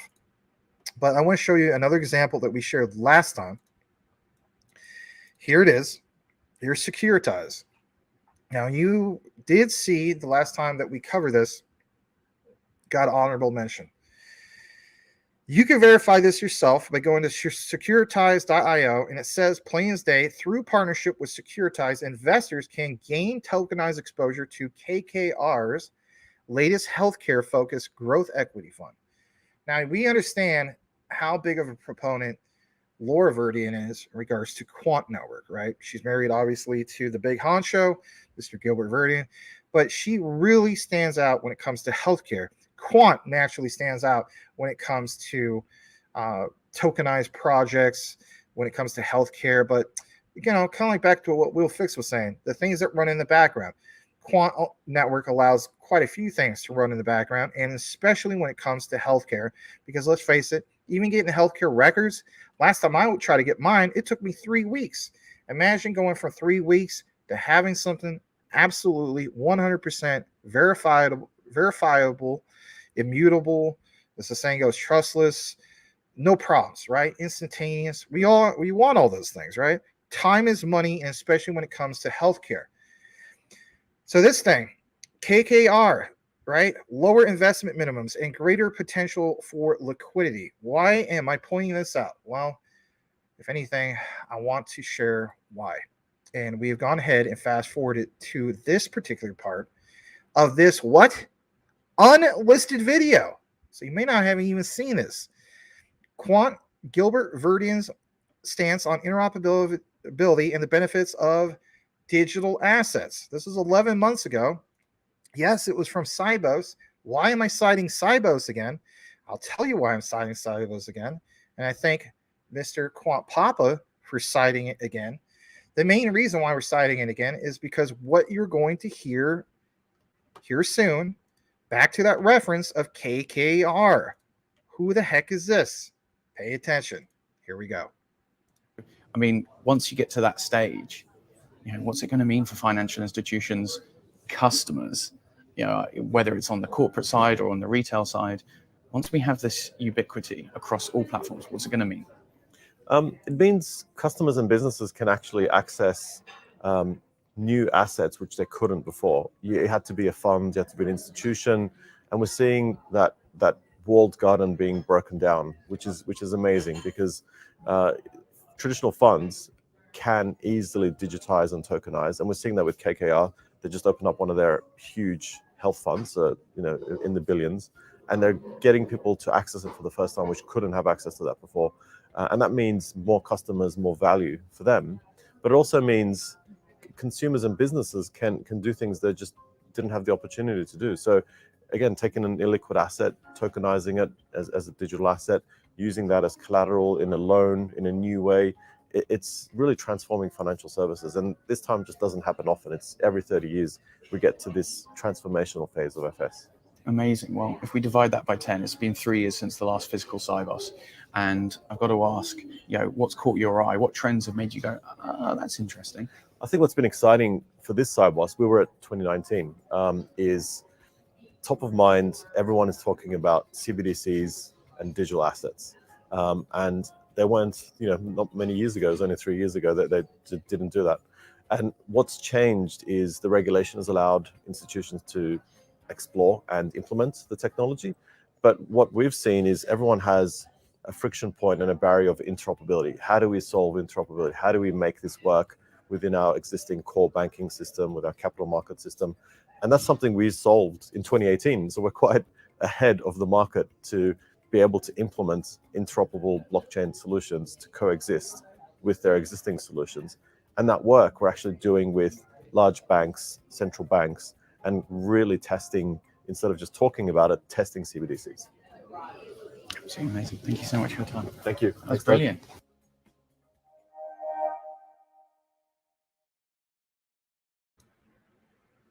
So right from, excuse me, hit pause on that. So bottom line is this, guys, right from the get-go, like within what, 15 seconds, literally mentions KKR, right? Why would they pull this? Why, you never know. Could be NDAs. I don't know. But whatever the case be, that was unlisted. Now check this out. Now, who exactly is KKR? Well, they are a pretty big outfit, to say the least. Here's their site. They specialize, like, for instance, in private equity, quite a few other things. And in the process of doing so, let me show you. So for one, 5 decades of helping companies unlock their potential. Look at this. Globally local. That sounds weird. That sounds like an oxymoron, right? How can you be globally local? It says with offices in 24 cities and 17 countries around the globe, their team employs deep-rooted local expertise while also leveraging the global KKR platform to drive strong outcomes for the stakeholders.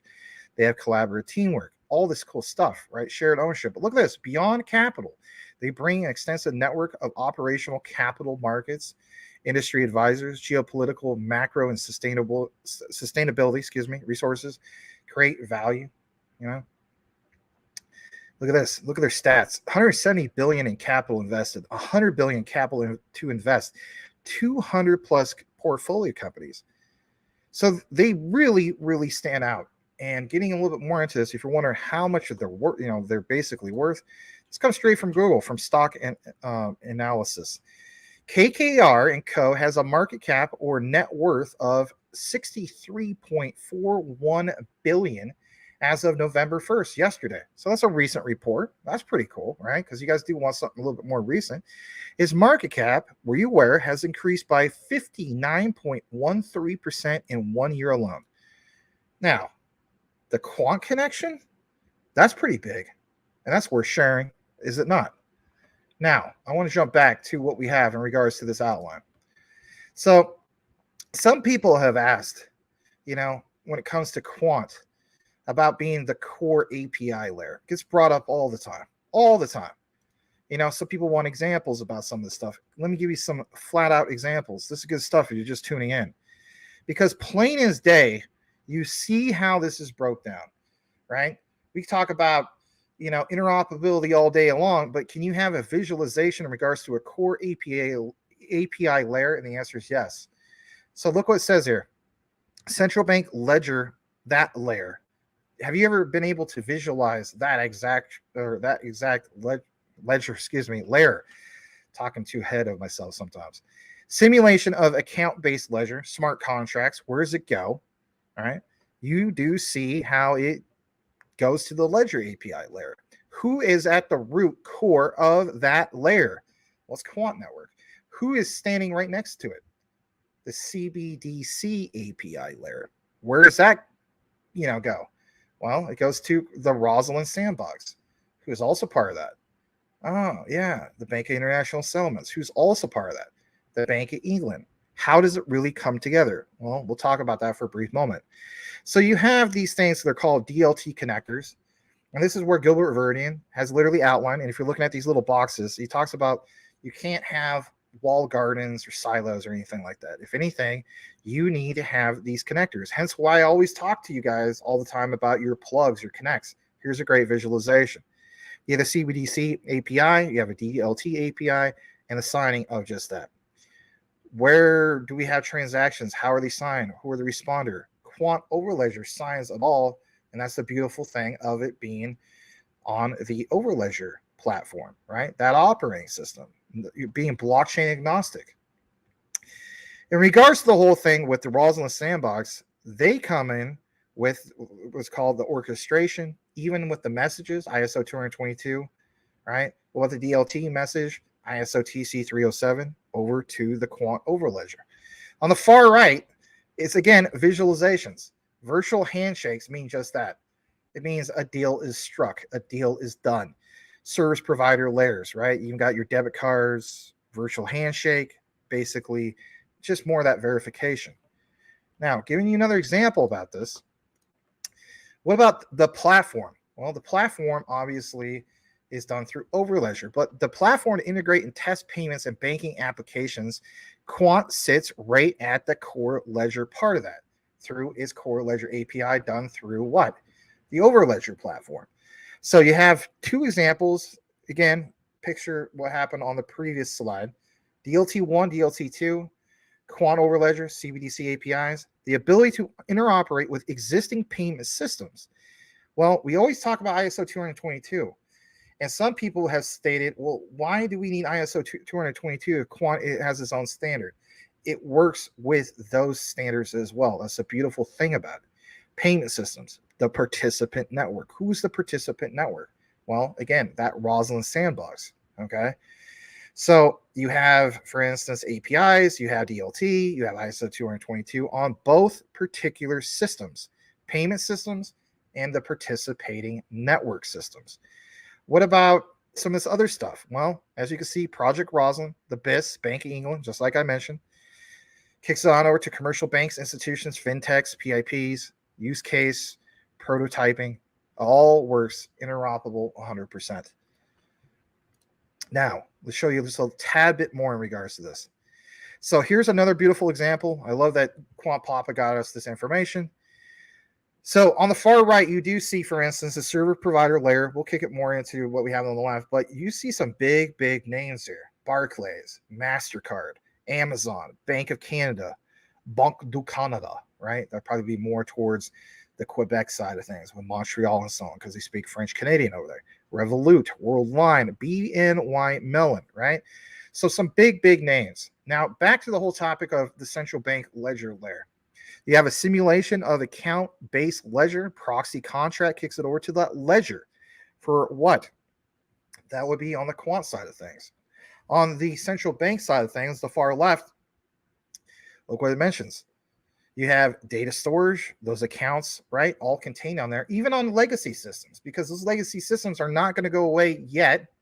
You understand there's going to be a transition of how that all happens, but they have to be stored somewhere. So again, on what? The Roslyn sandbox to kick it over through the Overledger, and then Overledger digitalizes it, right? I'm just giving you that visualization.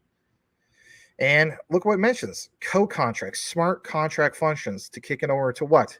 The orange area. The orange area represents the Overledger. It's beautiful. If anything, it's super quick. So you have all this going on. Transaction signing, responder keys. It's all broken down. What about to the core API layer? Again, you see it right through the sandbox and so on. So both the CBDC layer, Quant's Overledger API layer, kicking over to the Roslyn sandbox, and then boom, all the way over to the service provider layers that we just mentioned. Your Barclays, your Amazons, all that stuff. Yeah, Amazon. Does it sound crazy? And of course, MasterCard. Why wouldn't it be MasterCard? Think about Gilbert Verdian, right, with VocalLink to that particular connection of MasterCard. That has always existed and it always will. Getting more into this, I want to share this with you. It's a little bit more recent news. And if anything, we're going to take a pause and show you a video. This video was originally listed a week ago on the Overledger, or I should say Quant Network site. It has been taken down for whatever reason. Last I see, this doesn't violate any type of thing. I have to take it down myself. So we're going to go ahead and show you this. And maybe you've seen it, but whatever the case be, it was only available for a couple days. So I want to share this with you guys. If you appreciate the quant coverage, please smash the like. Here we go. There's been a lot of theory done on CBDCs. There's been a lot of economic analysis, but this was the first time they're actually testing it with real applications, real payments, and real use cases that represented what people in businesses use.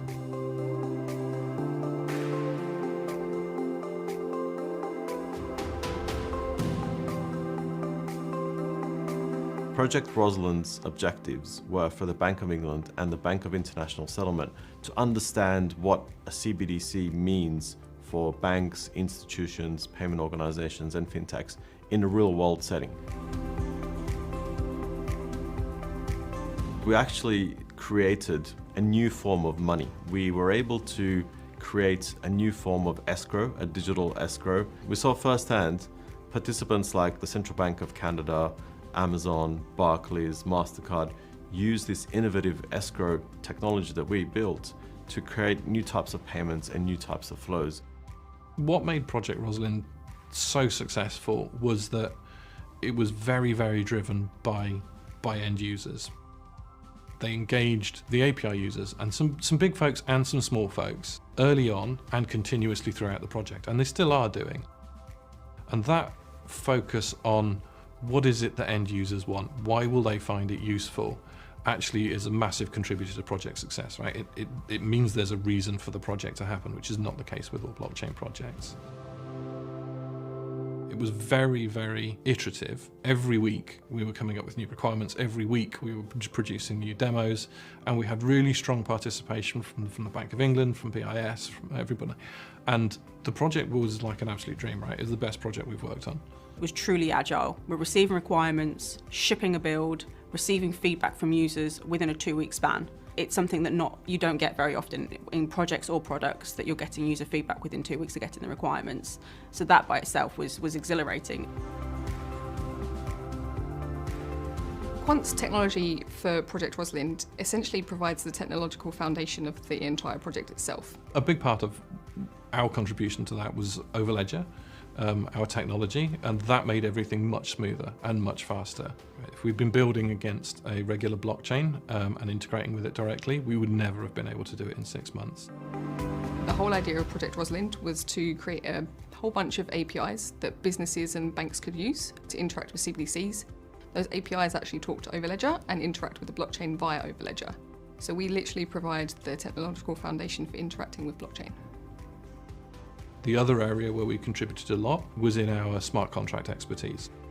We built the smart contracts for this, which are quite complex central bank digital currency smart contracts, and that's a kind of a credit to the folks on our tech team. The main challenges in Project Rosalind were around kind of defining exactly what do we mean by a CBDC, right? So there's a lot of different ways that you can do that. It could be decentralized, it could be centralized, and so some of those big decisions needed to happen quite early on. The other challenge that we had was around offline payments. Offline payments are just technically difficult, and it took us longer than we expected to work through how that works. We were successful in the end, but it took a while. We had so many different requirements to cater for, and taking those diverse requirements and diverse use cases and boiling that down into a simple set of APIs that would suit everyone was a design challenge in itself. To then take those APIs and build them rapidly was a fun challenge, but a challenge nonetheless. The learning outcomes from this project for us have been really quite transformative. So there was the big thing with retail CBDC is, so what, right? Well, what's the point of this? And Project Rosalind came up with some really, really good answers to that, which were kind of collaborative through the whole process. But actually they've given us a lot of clarity in terms of how that should work, and that's affected some of our other propositions. We have kind of laid the groundwork for how Quant wants to do projects going forward. There was a huge amount of collaboration, and it was an absolute joy to work with everybody. Plus, internally within our teams, it challenged us to work quicker and collaborate internally within Quant as well. So honestly, it was a joy.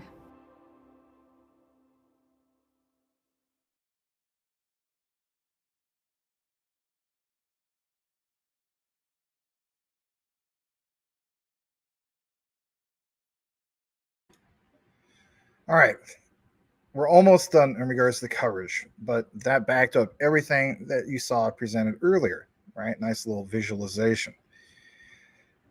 Here's a little bit more in regards to some recent news, and we'll get into that here in a bit as well. So again, from the Quant Network, let's try to pull this up. All right. And yeah, it's actually on the previous tab. Sorry about that. All right, here we go. So this right here, it talks about the Hong Kong Monetary Authority. And on this particular one, it states that they are the HKMA. They have published the results of its first phase of central bank digital currency pilots involving 16 institutions. It found the most added value from various programmable payment applications, as well as benefits for tokenization and atomic settlement. Of course, it says you can learn more about their work on CBDCs at that particular link. But yeah, Hong Kong retail CBDC pilots. So earlier we were talking about XRP, right, in regards to some of the pilots and so on. And, you know, some great examples that we basically saw. Now you see this for quant, right? Big deal. Tokenization, atomic settlement, key benefits. Let's take you over to the Quant Network's Twitter posting. This happened on October 30th, so, you know, pretty recent, right? Like I said, the Hong Kong Monetary Authority has published the results of its first phase of CBDC pilots. It found the most added value from various programmable payment applications as well as benefits, like we just said. So bottom line is you're now seeing yet another example of how this all comes together. And if anything, I'm going to take you to this right here, some key highlights in regards to the HKMA. Like it says, the HKMA is also wary about programmable payments versus programmable money. In the latter case, money can only be used for specific purposes. I mean, to a sense, true. If this is done on issuance, it conflicts with the singleness of money. Overall, the 6 areas explored during the CBDC pilots were full-fledged payments, programmable payments, offline payments, tokenized deposits, settlement instructions for Web3, settlements of tokenized assets. But here's the key highlight. The paper considered the pros and cons of using DLT for retail CBDC. The primary reservation is around scalability. That always gets brought up all the time, scalability.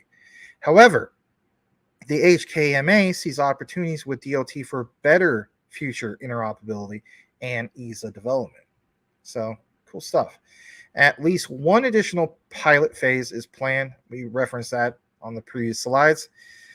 It will delve deeper into some of the phase 1 use cases and add, of course, new ones. And that's a good thing. It also wants to explore integration with conventional payments, right? The old systems and so on, right? Not leaving it behind, but exploring it. And how the EHKD can complement tokenized deposits. So, if anything, that's going to conclude our quant coverage. Thought I would share that with you guys. You know, it's kind of interesting to see the Quant Network pull this information for whatever reason, but it's still out there. And glad to bring it to you guys. Let me know what you guys think in regards to all the recent news.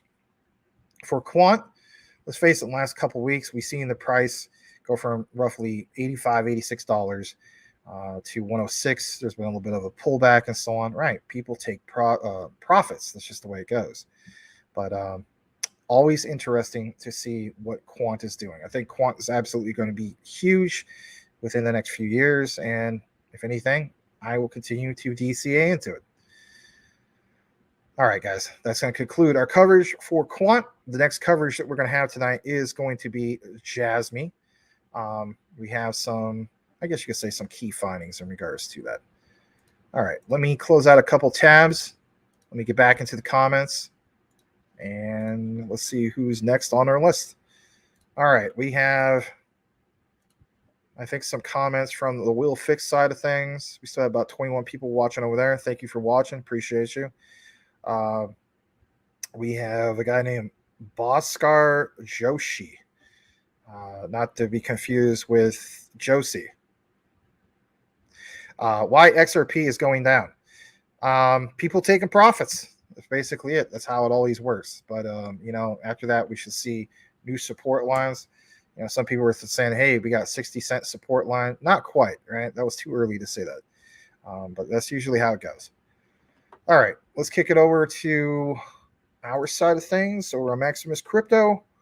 And we have a few more people who came in. Thank you for being here. Let's see here.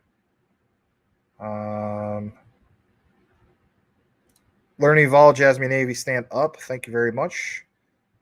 And Corbin, what's the long-term price prediction on Quant?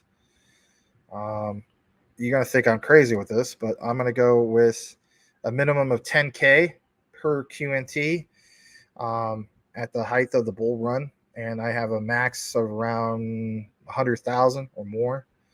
And then maybe by 2030, it becomes $1 million coin. I know it sounds cuckoo, but that's just the way I look at it. Quant might be one I just decide to marry because I want to earn interest off of it and so on, either through staking and whatnot. Most tokens and coins I do take profits on. It's not financial advice, but the way I look at it when it comes to Quant, they're connected to everything. You know, Cypress Domenicore, I don't know if you follow him. He made a very, very good point. And that point is this. I should have, include this on the outline tonight, is you should look at QNT from this perspective. How would you have been able, wouldn't you have liked to have been able to invest in like Bluetooth when it first came out? Or for instance, like we talk about Web 1, some of the early things from the early stages of the internet. Nobody was able to really invest in that unless they were like the AOLs or the the CompuServes or all those old companies of the past that in reality aren't really doing too well right now. You could say Google basically invested into that, right? That was during Web 1, okay, 90s and so on. What about where we're at right now? Well, now you have the opportunity of investing into some of these technologies that are tied into all this. That's the way I look at Quant. Investing into Quant is like investing into a piece of Web 3. All right, a sliver into Web 3. How much is Web 3 going to be worth? It's going to be worth a ton, right? Difference now compared to then is, again, back to what Will Fix was talking about, the tokenization of some of this stuff.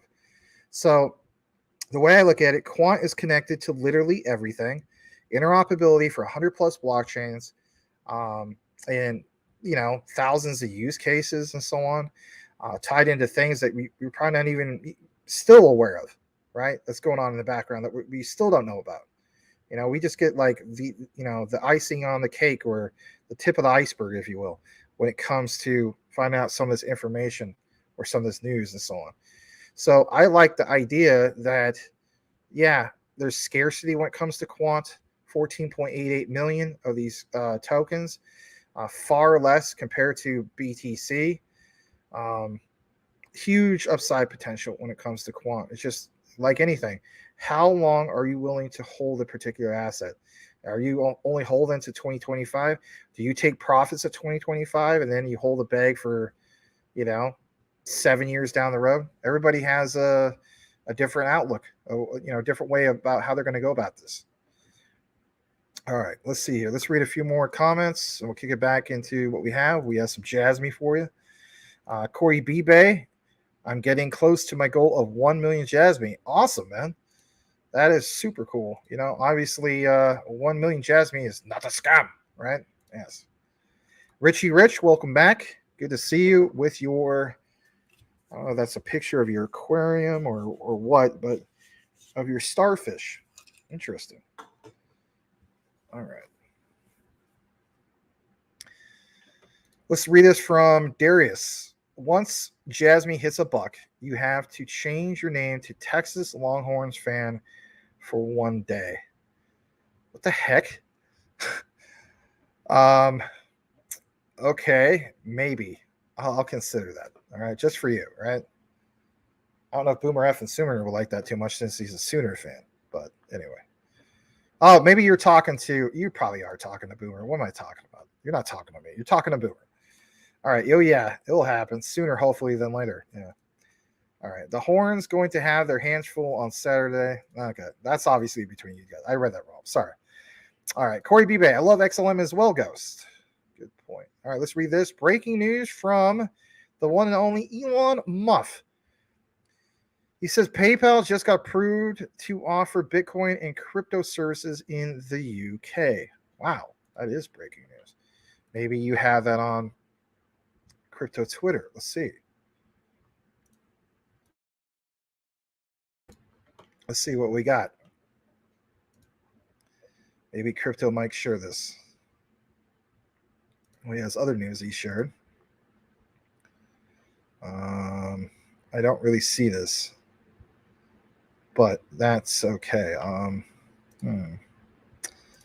Well, we could always share this in a little bit. All right, let me get through a few more comments. Yes, I am. I've done some deep dives on that, or did one, I should say. Danelle is a rather hot cougar. The only thing is she is married. I don't know if she's so much of a cougar, but I hear you. Michael Montclair, Picoin is working with XRP and Fed now. Nice. Hey, Michael Montclair, welcome. Glad to see you. Is it Michael Montclair that we're looking for? Lionel Richie. All right, let's go further down. Some more comments.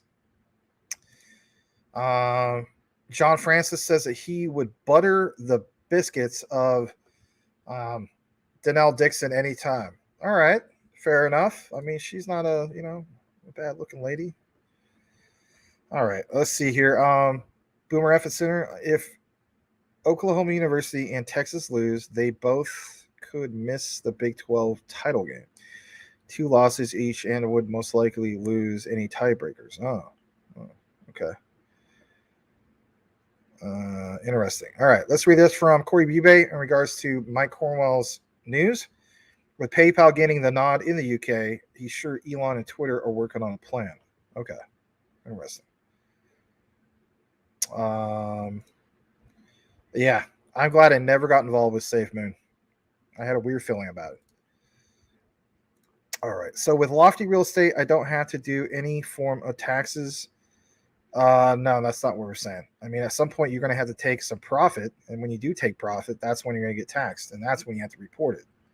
So just looking at it from the perspective of what do we do? There's taxes. There's going to be, don't get me wrong, guys. There's always going to be taxes.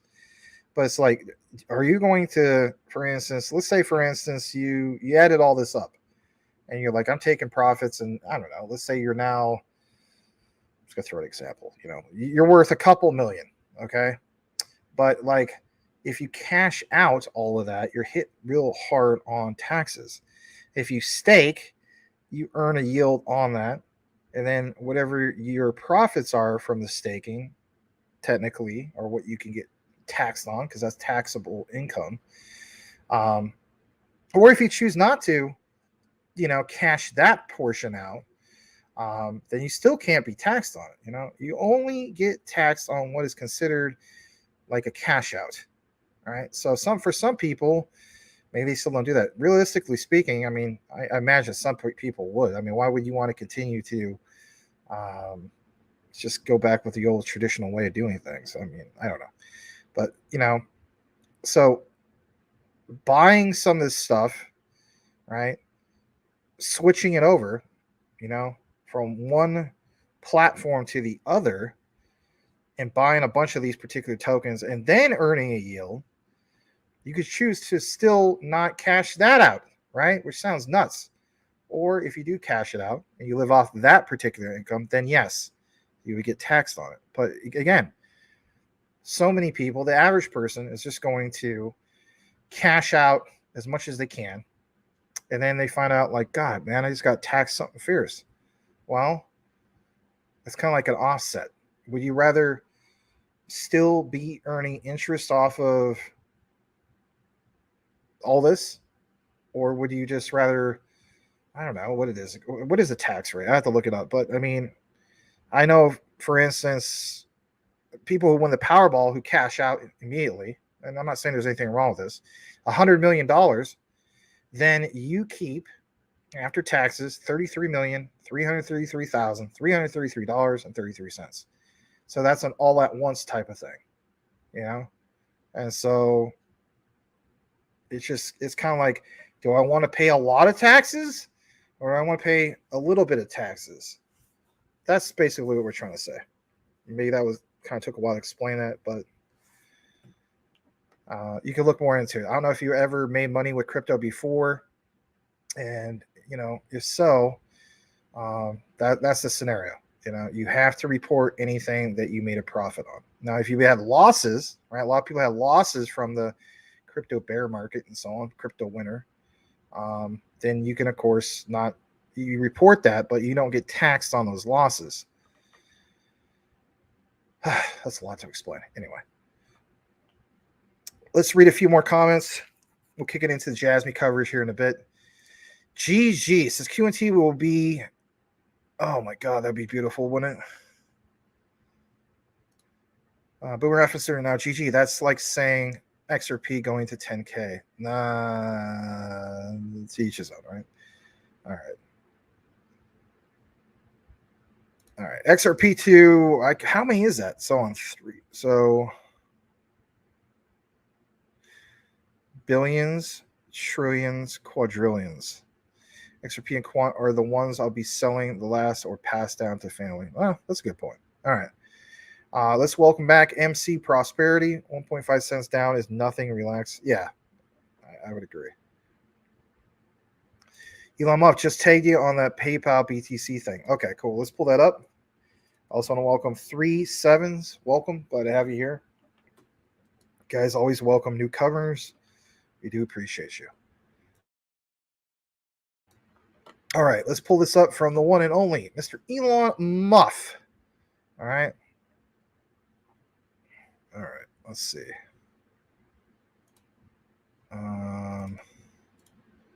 Who is this? Oh, somebody asked me a question. All right, that's okay. I'm going to retweet this from Mike Cornwell. All right, let's see here. We have Mike Cornwell who shared this. It says PayPal Cheese FCA registration, of course, in the UK. Paving the way for crypto services resumption in 2024, according to Bitcoin News. All right, so let's see what they have reported here. And as this loads up, let's go ahead and chop this off. Making sure I'm not muted because I just coughed. All right, PayPal. Yes, we talked about that.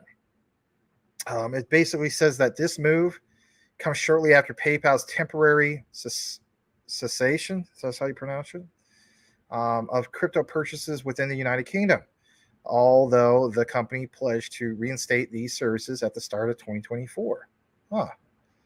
FCA green lights PayPal to engage in certain, I'm not the type of guy to do that, certain, it's kind of overused when people do this, but I will do it for this example, certain crypto asset related activities.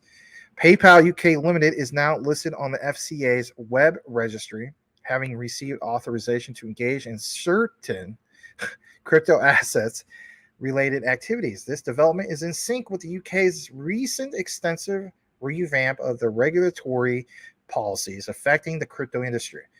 Just 2 days earlier, the UK Treasury's introduced its detailed framework titled Future Financial Services Regulatory Regime for Crypto Assets.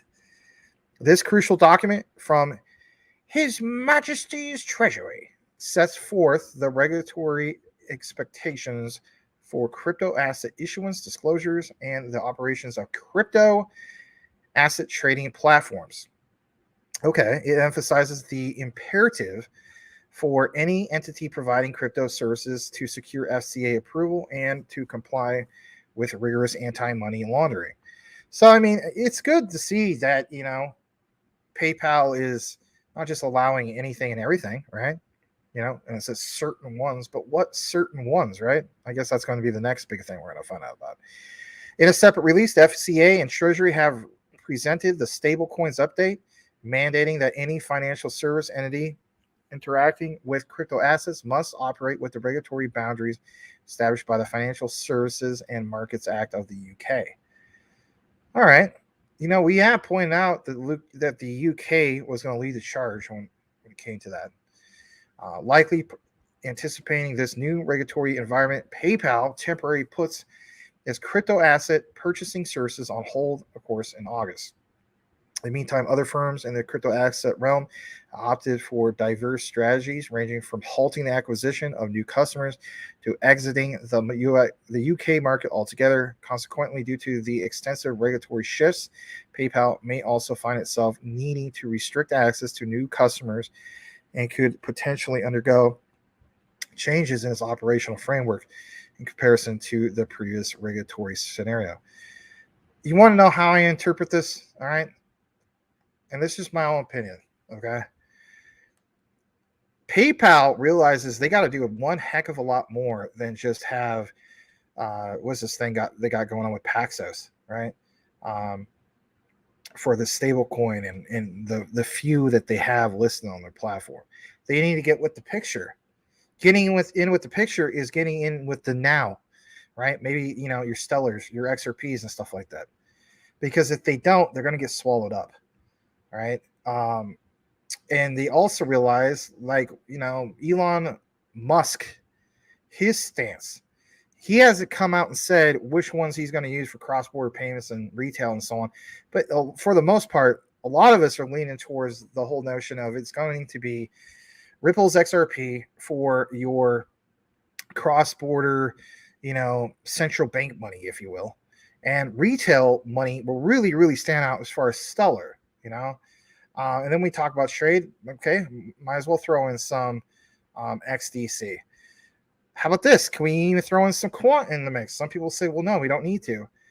Yeah, if you look more into it, there's been back and forth conversation where, I should say back and forth, but more like, Gilbert Verdian has consistently over the years tried to spark interest of Elon Musk. So my thing is this, all right? PayPal realizes it's now or never, and I think they're choosing now. But what one will be part of this mix? I think obviously will be the ones that make sense. Stellar, Ripple. But we can agree to disagree on that. All right. So I got ahead and reshared that. I'm going to kick it back to the comments, and then after that, we'll finally get into some JASMY coverage. All right. Advice on a cold wallet, cold storage, go with a ledger. All right. Nano S, Nano X. I mean, it's your preference. Gigi says, with Lofti, you have to still fail yearly on the earned income, even if you don't sell the coins. I mean, I'll be honest, guys. Will Fix knows a lot more about Lofti than I do. So, I can't really give you guys like my key takeaway. I'll have to look more into it for myself. You have to file yearly taxes with tokenized real estate. Okay. See, I didn't know that. Note max your earning income with Lofti, and you still have to file. Again, I didn't know that. So that's new to me. So again, there you go. All right. Okay, that makes sense. Tokenized real estate is not crypto. Makes sense. All right, let's see here. Let's welcome Cool Cat Crypto. Apparently entered in at some point. And you only pay taxes if you cash out. Yeah, I pointed that out too. But I mean, GG is right. I mean, if it says it plain as day, what is it? This right here. Earning income, you still have to file taxes. But the way it's always been on the tax sheet literally is, did you cash out? But I mean, I understand that it's different, like you said, when it comes to that point of view, I guess you could say. All right, let's see here. Let's welcome also Salamander. So we have some latecomers. That's all right. Good to see you, Salamander. Boom. And Magic Power. I haven't seen you in a while. Hello, guten Tag, Liechtenstein Exchange. Trust me, with the Rice Crop Consortium. It's cool. Good to have you here, Mr. Magic Power. All right. Jay Henry, Ledger has a back door with FedNow. All right. We're going to do is highlight that. Let's jump into the JASMY coverage, because if we don't, then I guess I'll end up being here all night. I don't want to exactly be here all night tonight. No offense. All right. Dennis Leal, welcome. Obviously, Cool Cat once again. And anybody else who I might have missed or left off the list? Michael Montclair, I think I already welcomed you. All right, so it's not super long JASMY coverage, but it's good coverage. I want to get into some of this coverage. All right, so this comes from the one and only Mr. Icy Amphibian. And I wish I could blow this up a little bit more, but I guess I will for a second. Let me come out of the frame for just a brief moment, and that way you can see it for yourself. All right, so Icy Amphibian, it says, I don't know if this exactly is today. It could have been a while back. It says, is this partnership still active? Is JASMY still seeking to utilize Silo, might be called Silo, I don't know, I think it's Silo, decentralized communication in its tech stack? Is Silo seeking to utilize JASMY personal data lockers? I have this reference here about, all this, right? I covered this in the past when I covered centrality. So it says, a new way for customers to interact and utilize their data, as JASMY believes that data created should belong, of course, to the customer. The data marketplace will offer customers the ability to earn rewards from the data they create while using the JASMY platform. What Centrality Protocol does is it basically leverages JASMY. How can they, how could be critical for JASMY's tech stack, right? It says JASMY is currently utilizing 3 services provided by Centrality. If you're wondering what those are, it's communications tool Silo, digital identifier, single source, and custom blockchain JASMYnet via the Plug platform, or PlugNet, some people call it. Silo, the decentralized communication protocol, underpins the secure knowledge communicator. This is the first Silo use case of web to mobile decentralized communication. This means communication between customers and digital support operators remains totally secure. Last one, single source KYC identity protocol is used to verify users interacting with the JASMY IoT platform and secure devices to users' identities. All right. Now, let's jump into a little bit about this for a second. So let me see if I can pull this up. All right. And I think there were some notes in regards to this. Let me come back into the frame. Yeah, there was. So when Icy Amphibian messaged me earlier, he was talking about, for instance, that he speculated for a long time that Silo could be the JASMY personal data locker connection to the Futureverse ecosystem. And in turn, I know this sounds crazy, XRP. And that sounds nuts, right? So I decided to look more into this. And a while ago, I have looked into this when I was doing the coverage about centrality. Now, some of you guys remember when I did the coverage about centrality, because at the time, that was the scaling solution for JASMY. Now, we understand JASMY can scale even more further with what it's doing with this, layer 2 scaling solution. But let's take you over to here. This was originally reported 2 years ago, right? Most of you guys haven't seen this, especially if you haven't been into JASMY for a couple of years. How does Silo fit into JASMY? Very good question. I'd be asking that. Getting into this, you will see that it says, this guy's like, hey, I just found out that Silo via a project that he's interested in. JASMY, of course, partnered with Centrality a while back, right? They're using Silo and PL or PlugNet, but he's not clear on whether that means JASMY Corporation, and this is a great statement, will be using or needing to purchase Silo to operate or not. Here's the article he, of course, found. Now, his question is, would this mean that Silo would be used by JASMY Corporation? Or your key takeaway should be, will they be using it in regards for like a personal data locker and so on?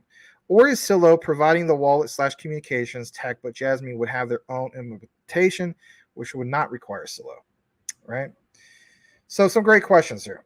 Of course, this guy doesn't know exactly. Some people don't really know, right? Getting more into this.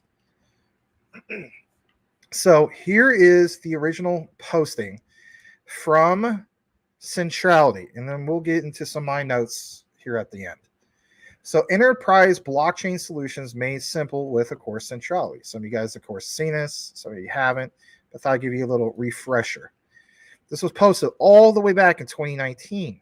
Now, it doesn't necessarily get into all the nitty gritty of XRP or anything like that. But what you're going to see here is back in 2019, 2 years before JASMY went public, right, in 2021, JASMY were looking for a trusted partner to put their business, of course, on blockchain. So they turned to centrality. Boom. You see a couple familiar faces here. 3 of them, actually. You see Kunitake Ando in the middle, Kazumasa Sato, second to the far left, and you even see Yoshiba. He's not even, he's honorably part of JASMY, but he resigned a couple years back, and he went to, or a year ago, I think it was, and he went to, for instance, Dreamforce, right? And we know that he has some IoT products in regards to like baseball and stuff like that. Okay, getting more into this, it talks about JASMY and IoT and all this, and how JASMY engaged with centrality to deliver blockchain solutions to make their platform safe, secure, easy to use. But what business challenge was JASMY trying to solve? And that should be a good question for you. It says IoT has the potential to drastically change people's lives, including how they utilize food, all this stuff, right? Generate IoT devices, personal data about users. Again, personal data about users. And this is where we need this question asked. But it remains under the control of companies providing the IoT infrastructure. JASMY, of course, engaged with centrality many years back to integrate blockchain tech into their IoT platform so that individuals could keep their own data safe and secure. You already saw examples about that in regards to Avita. You saw it with Vio. You saw it with Transcosmos. I always thought it was weird when I saw certain content creators saying that there was no utility, but to each his own. By partnering with centrality, JASMY was better placed to give control of data back to consumers and remove the liability of holding on to their customer information. Now, I'm not getting into the whole things of why blockchain and all that, but if anything, why JASMY with centrality?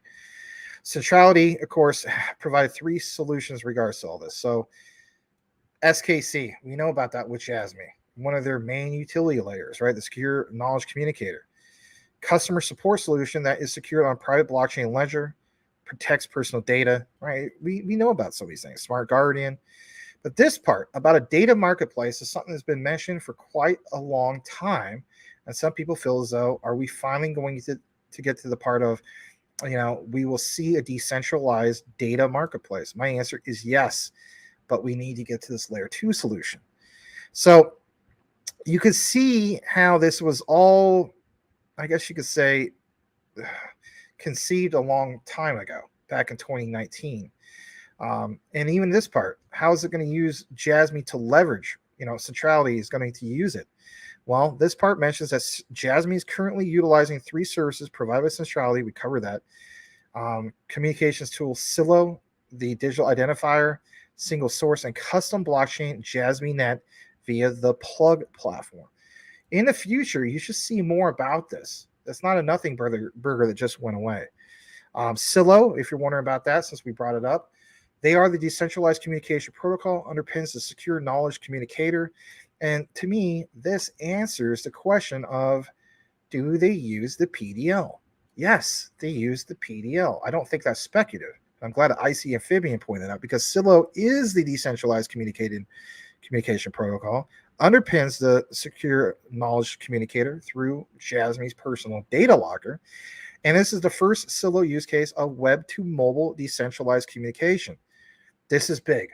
And you may think that, hey man, I haven't heard much about this since then. You got to keep in mind what they built in the past and what they're trying to accomplish here in the near future. Because it also means that communication between customers and digital support operators remain totally secure. Right. The plugs, the connects, JASMYNet, bespoke blockchain that is powered by Plug, Centrality's high-performance, scalable, cross-chain blockchain platform. Key focus of the partnership will be able to enable, mass adoption of a blockchain-enabled autonomous IoT network. So their Plug and their Connect has always been centrality. But now you have this next part of going to the AI blockchain solution, this layer 2. Now, So I want to point out in regards to my notes and so on, and that is, you guys were probably asking, well, what about the part in regards to XRP, Max? And I'd be right with you on that. Now, in regards to that, all right, yes, Silo does work with XRP, and you have to keep in mind, Silo, like we mentioned, a decentralized communication platform, allows users to send and receive messages. They can also make audio and video calls. How cool is that? Transfer funds, trade non-fungible tokens as in NFTs, store crypto, and do a lot more. But were you aware that Silo also supports a wide range, of course, of cryptocurrencies, and that does include XRP? Now, if you're wondering about how you can use XRP on Silo, great question. You will need to create a Silo wallet, right? And that's pretty simple in itself. And at the same time, add your XRP to the wallet. Now, that's something you could choose to do. Some people aren't going to do it, but there's that functionality. Once you have added your XRP address, you can also send and receive XRP, of course, using the Silo app. You can also use XRP to pay for goods and services if you want within the Silo ecosystem. Cool. Now, in addition, Silo is working on integrating with the XRP ledger. Awesome. I was not aware about that. This is going to allow users to send and receive XRP payments directly from the Silo app without having to go through a centralized exchange. Is that the plug and connect in regards to JASMY? Well, pump the brakes there for a second. You would be leaning towards yes, because it wouldn't be on a centralized exchange, and we would be going through a centralized marketplace. Hold on a second, because there's some ways that we can use XRP, of course, on Silo. We know that we can send and receive XRP payments, for instance. By the way, you can send and receive XRP payments to and from other Silo users instantly, and of course, for free. Pay for goods and services. You can use XRP to pay for those goods and services with the Silo ecosystem. You can buy Silo tokens. You can upgrade your Silo wallet if you choose to do so. You can store XRP, like we said, in the Silo wallet. Overall, like it says, Silo is a good platform. I would agree. Great option for people who want to use XRP for a variety of purposes, including communication, trading, and so on. There's a little bit more about this, and on my own notes, I was getting more into this. What about the whole thing of JASMY in Silo? Right? Can't deny that. I want to get into the XRP part of the equation. We know that JASMY and Silo teams have announced, of course, a partnership to explore the integration of their tech, right? This could include the use of the JASMY personal data locker. And basically, it's to do just that. Store user data on the Silo network. And the use of XRP to facilitate payments between users and the two networks. Now do I got your attention? However, you got to keep in mind there has been no official confirmation yet that the Silo will be using JASMY's personal data locker or XRP. But again, I will re-advise people when we go back into it that we just talked about this in regards to, this right here. Let me jump back. It's from the Medium. So in my opinion, it does. Because of what? The SKC, the Secure Knowledge Communicator. This right here. See? Silo, the decentralized communication protocol, underpins the SKC. This is one of JASMY's main utility layers for the PDL. So even though you don't see an official announcement, when you look more into it, from years ago, my God, 2019, you got to keep in mind, maybe there was an NDA that was written. A lot of things. But boom, this from 2019, in my opinion, again, it's just my opinion, guys, confirms that. These shows are called Do Your Own Research with Max. This is part of me showing that research. Now, what I also want to mention to you guys, that even though the two teams basically, as in Silo and JASMY, are still in the early stages of their partnership, even though people say early stages, my God, that was 2019. It's still early stages because you got to keep in mind JASMY went live in 2021. Remember, building period, still building, continuing to building, if anything, scaling at this point, building stages of the partnership. They are still exploring different ways in which their tech can be integrated. Right. Doesn't mean it went away. Now, how about this question? Is it possible that Silo could use JASMY's personal data locker to store user data in the future? I would say 100%. This would allow Silo users to have more control over their data, hence why we reference some of the things in regards to the secure knowledge communicator. This will also make it easier for Silo to comply with data privacy regulations. And this part is so crucial to you as a JASMY holder, because this is where I do reference Elon Musk and his problem that he has in regards to data privacy regulations, because where is he having these problems? He's having these problems in his third largest market, which is Japan. And it is in regards to data privacy regulations. For all these people who are saying that JASMY, Elon Musk, and all this stuff is a big nothing burger, you cannot deny that he has a privacy regulation problem. JASMY is the first to become regulatory compliant.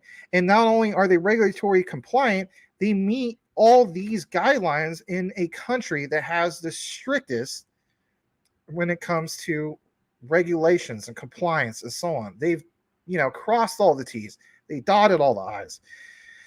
A few more questions, because I try to put myself in your guys' shoes, okay? Part of my research.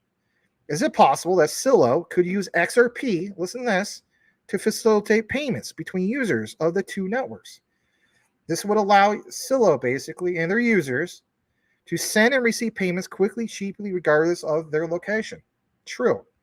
However, it is important, and I want to point this out, that these are just possibilities at this stage, but the two teams have not announced any concrete plans to, of course, use JASMY's personal data locker or XRP.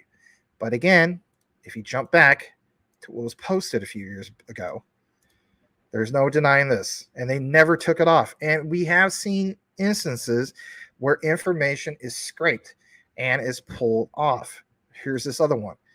Silo use case, a web to mobile decentralized communication. What is JASMY looking to do?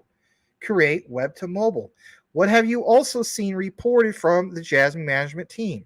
You saw a particular individual, part of their team, mention specifically that we want to jump into what a Apple and an Android smart blockchain phone, right?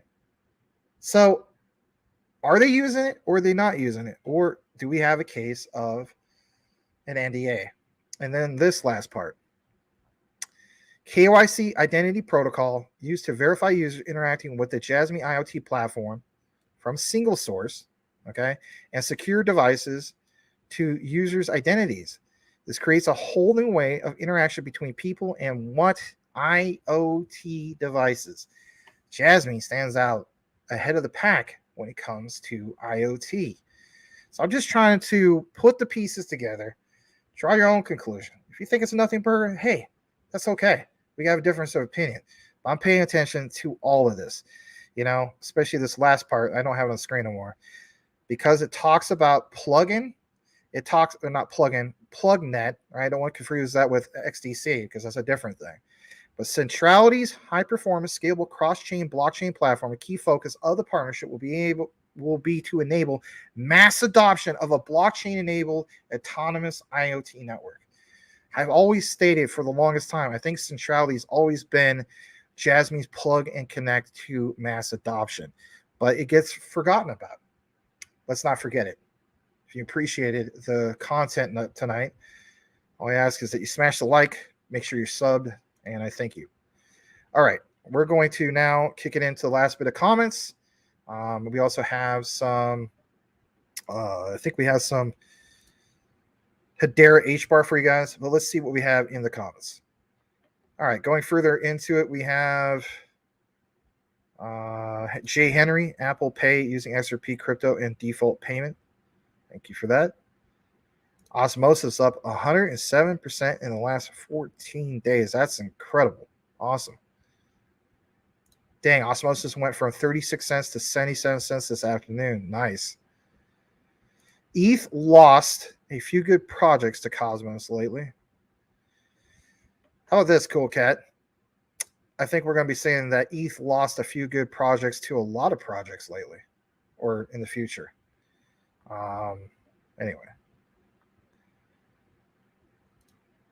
Yes, but not at a 1-1, not at a $1 level. The World Bank, and you can look into this for yourself, and their little pamphlet or brochure from last year talks specifically verbatim, or I should say verbatim, word for word, Ripple's XRP, Stellar's XLM to be used as high value global stable coins, not at a $1 price level. High value. There's different. That's a different form of a stable coin. And we have shared that before on the live show and also in recorded content. Let's read this. Cool Cat Crypto says, I sense Matic, as in Polygon, will end up going to Cosmos. They were at the Cosmos event. That's cool. Yeah, but you could always, do a downgrade with the firmware and so on. Get yourself a decent wallet. Yeah, nothing wrong with that. I mean, I'm glad you look into other stuff. Let's read this as well. Dennis Leal saw a video a few days ago that Jed McCaleb was talking about Villa coin. Yep, we shared that. We did share that on the live. I'll have to maybe chop that up. I got to catch up on some of that stuff. All right. Let's welcome Crypto Info, DYOR. What's up, Max? What's up, gang gang? JASMY to the moon, 100%. And it's looking like your Suns might take another L to the it's been a bad last few days for Arizona sports, even the Cardinals, right? Cardinals, the Suns, the freaking Diamondbacks losing the World Series. What was it the other day? We had a big lead, and then for crying out loud, you guys come back and win. But it is what it is. All right, let's read this from Fast Nickel. I have 2,000 XRP. Would you convert 500 to 1,000 to QNT? I can't make no recommendations to you, man. That'd be kind of like financial advice. My thing is, I hold all these for a reason. I don't do a lot of that stuff. So maybe you could ask somebody else that. I'm sorry. That's not what you want to hear. But I'd like to welcome you nonetheless, Fast Nickel. All right.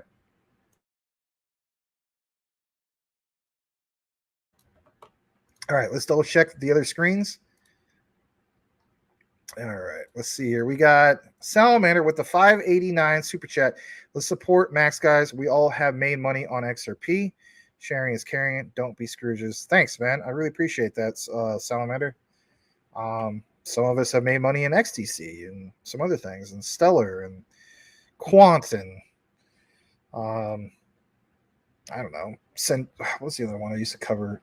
Singularity Net. Cover that since 4 cents. Rio, 8 cents. Mike Cornwell did pretty good on that one. Anyway, just point out some. Even Uniswap and stuff, right? Anyway. All right, let's see here. XTC. We've been covering that since $0.015, I think it was. Something like that. All right. But yeah, thank you again, Salamander, for the super chat. Really appreciate it. All right, Corey Bibe. Great point, Max. Japan is strict, and for JASMY to be the first regulator in Japan speaks volumes. And it's not just that. It speaks more than volumes. Maybe people get tired of me mentioning Genki Oda all the time. But, can you imagine JASMY has him as an ally? And he's part of, 3 sectors. The JVCEA, the FSA. That right there is your regulatory compliance. You have, for instance, SBI Japan. He's a chairman with that. You have BitPoint. So we talk about mass adoption. You've already seen, BTC ATMs back in, 2017 or something like that. He was responsible for blanketing Japan through these BitPoint ATMs.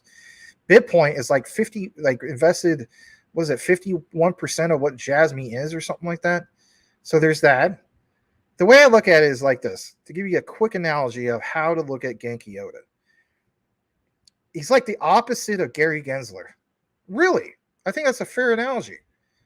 So he represents 3 of those sectors. BitPoint, or 4. BitPoint, SBI Japan, which is huge, JVCEA, and the FSA. So in reality, those are 2 of the same. So I'm just going to say 3. So can you imagine if, with Ripple if Brad Garlinghouse and all these guys could have had the support of Gensler, right? I think that that would have dramatically accelerated the price of XRP years ago. And now we're finally starting to see the start of it. I mean, I guess you could say I'm kind of glad, because people like me and you and so on gave us a chance to accumulate some of these assets at dirt cheap prices. But that's the way I look at it for JASMY. The FSA, the JVCEA, and so on is the opposite of what we have here in the United States. And this guy has totally embraced crypto, and to have him part of that mix, even with Bijit, I guess you could say that was the fourth one. He's a huge ally. I mean, I think that's a fair analogy. He's literally the opposite of Gary Gensler. That's a tremendous ally that JASMY has, because he himself can absolutely create mass adoption for JASMY once they get more of that momentum going on. They're still building. A lot of people don't realize that. They're still building. So who are the enablers to help you get things done? He is Genki Oda. And he's also helped in that regard, in regards to SBI Japan for Quant Network. He's also helped out with XDC. That's where we covered some of that stuff too. Anyway, Crypto Info, what is up, my dude? Yes, guys, give Crypto Info, DYOR, a follow. I'm going to give him a plug, because you know what? Sometimes you got to get a plug. Crypto Info, DYOR. Let me spell it the right way. Here we go. Here it is. Give him a follow. He needs to get some more subs. He's up 50, he's at 51.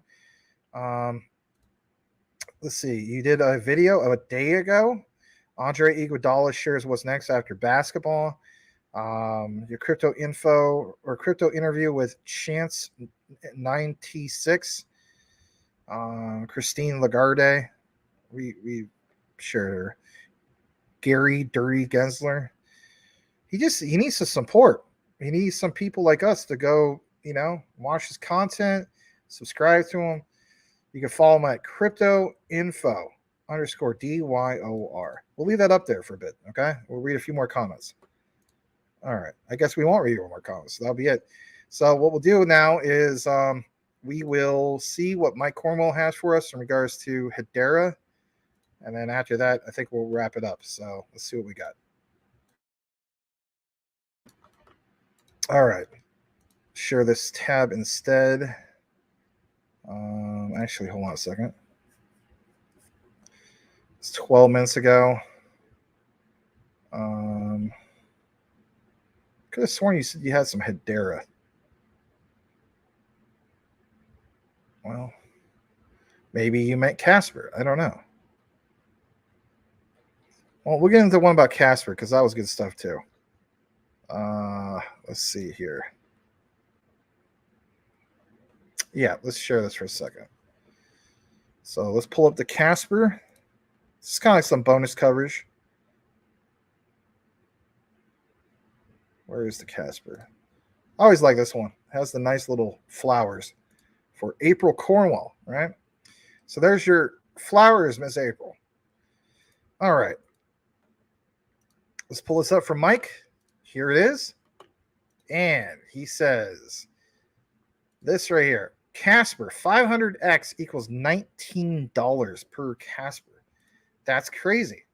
Look back over the years in crypto history. Now look at all the projects that have done a 300 to 500x. Very true. From their cycle lows. Casper has yet to see a bull run and is currently sitting at its cycle low.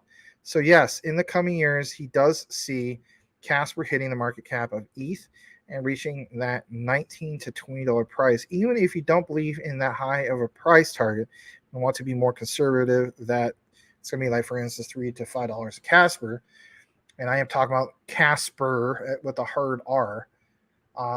Range is still an astounding return from today's price. Very true. Very, very true. And of course, some of these people more like 2030. I would agree. Teaches them. All right, so that's cool. All right, let me see if we have anything more to share with you guys. Let me see. I'm gonna turn out that little flower thing for you guys. All right. I think there might be a tad more. Yeah, there's some more.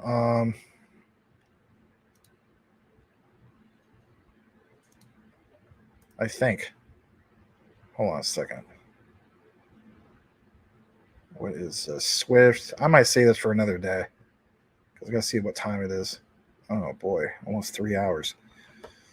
Yeah, I'm gonna wrap things up, guys. I'll probably say some of this for another day.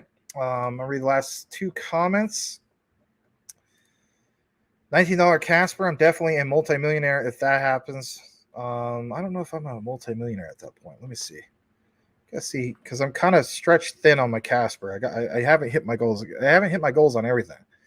You know, if I hit my goals on everything, that'd be beautiful, right? We all want to hit our goals for everything.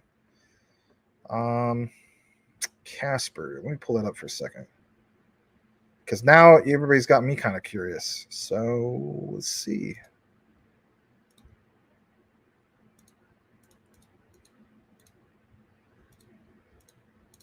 Yeah, I wouldn't be a millionaire, but I wouldn't be complaining about that either. All right.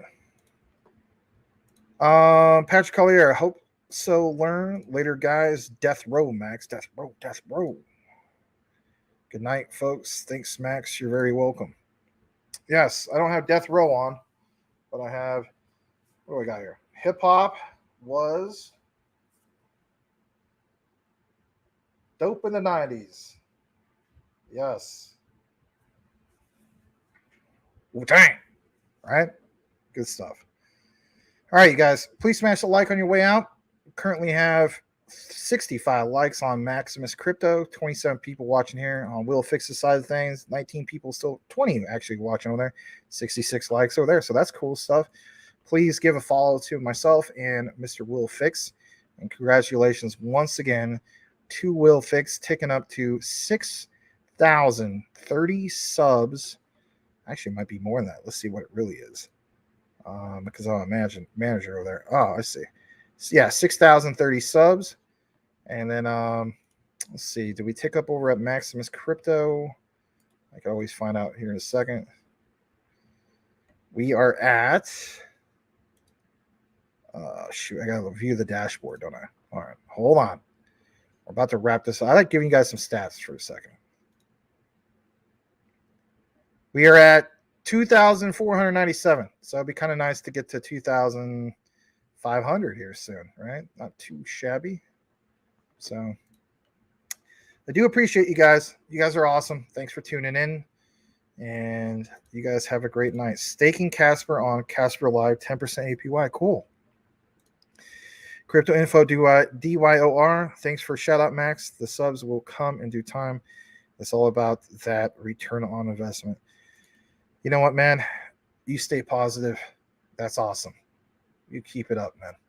I always wish you the best. And even if you didn't want to dox yourself, I can understand that. If you want to be a special guest, you know, come on here sometime. I guess we could try to make that work out. I don't know how that would work, though. You know? Because you got that thing, you're like, Sha DYOR with Maximus Live, yeah. You know, like you do that weird thing. Anyway, I can't. You know what I'm talking about? There's a little bit of a slight delay. It's kind of cool though. It's funny. I like it though. It's good stuff. Legendary, good stream. Thank you, man. Give Legendary and his partner a follow. You know, they cover a lot of ISO. They have a live show and so on. We do appreciate you guys. Mr. Tim Shea has pointed out your channel. I was able to tune in, I think, about a week ago. I have to check out another live stream again. You guys have great content. But, yeah, you guys have a good one. I will see you back. There's a chance I might not be here tomorrow because there's some big things happening with my dad because he's still in the hospital and so on. So, but I'll try my best to be here tomorrow. But there's a chance that might not happen. So there is that. But whatever the case be, DYOR. Have a good one, everybody. Sayonara from the Rice Crop Consortium. Let's go. All right. Bye-bye.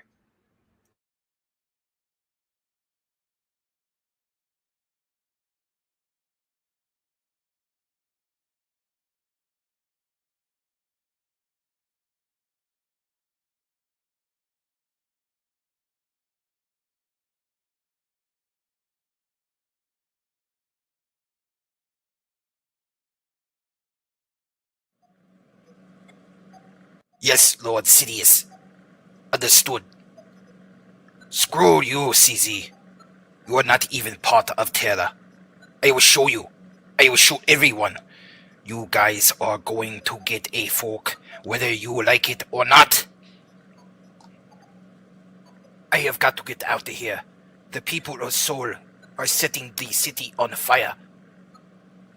Okay, I think I'm going to head to the safe house. Hopefully no police will follow me. The streets are blocked off. I'm going to have to lay low at the hideout for a while. Hey, Duquan, you're gonna have to lay low here for a few days. Just give us a little bit more time and we'll get you out of the country.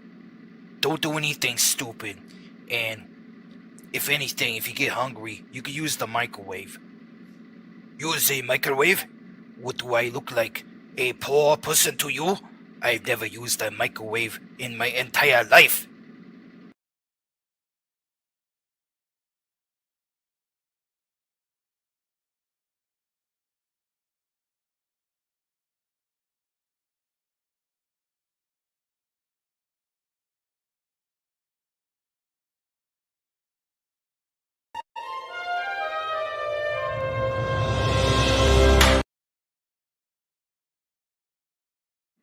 Oh my gosh, I totally forgot to tell the lunatics about the burn address. I have to get back to Terraform Labs and provide a burn address since I don't have a phone on me and don't want to be tracked. I hope Jack gets back soon. I am tired of living the life of a poor man. Eating Hot Pockets is for Shiba Inu holders. So, Duquan, how you like them Hot Pockets? Not exactly the sushi and lobster that you're used to, but it's not bad. Plus, you don't have to cook. You just heat them up, and they're hot and ready. Enough chitter-chatter about the poor man's food. Jack, I need your phone to provide the lunatics a burn address, and then tweet that they are making a big mistake by burning TERRA. That is part of my plan of reverse psychology, so they will agree with me. You're the boss, Duquan, but do you honestly think that this plan will work? It might backfire, don't you think? No, Jack, it is not going to backfire. Duquan, I do have a phone, but if you send out a tweet from it, somebody could ping in our location. I currently have it off because I'm here with you. Okay. Alright, can you get me a disguise then? I have to make it back to Terraform Labs to send out the tweet about the burn address. Alright, kid. I can do that. I think I have an old outfit. Well, kid, you always said you would take TERRA to the moon. Dressed like that now, you will. Oh, ha ha. Very funny, Jack. Like I said, I just need a disguise to get over to the lab. Looks like this area will go up very soon. I need to get to the lab and get back to the safe house before things get too crazy over here. On May 27th, I will press this red button and all hell will break loose.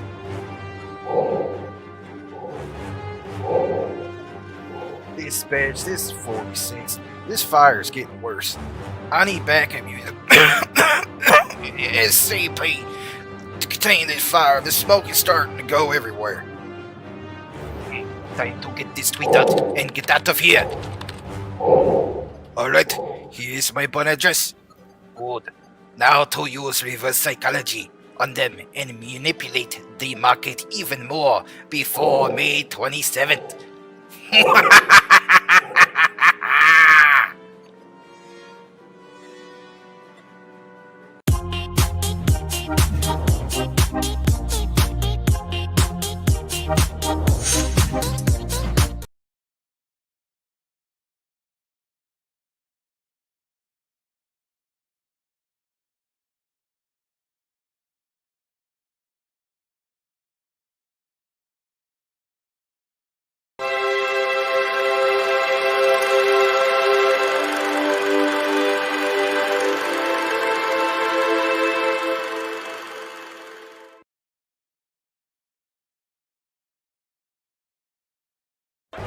46, come in.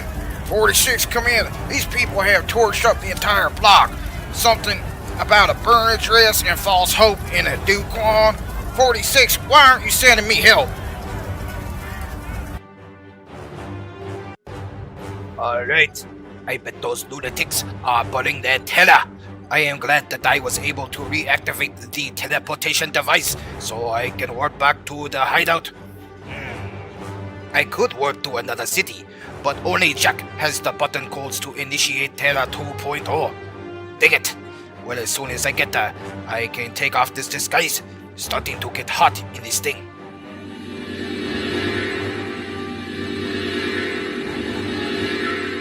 Okay, I am back now to get out of disguise and cool off for a bit.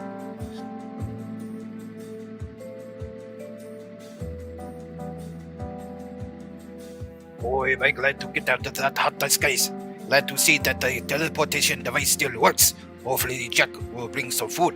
I am tired of eating them damn hot pockets. Hey Duquan, I see that you're back and you're in your regular clothes. Things got a little too hot with you with that burn, huh? What do you mean? Hey, look at the time. The lunatics are burning as much TERRA Classic before midnight as they can. I thought you said you were going to use the reverse psychology method on them. You are still going to push the red button and blow this thing up into TERRA 2.0, aren't you? Yes, of course. That was the whole plan. Reverse the reverse psychology and have them think they are burning TERRA Classic, but instead they are sending me all of the TERRA Classic all to my own address. So, Jack, where have you been?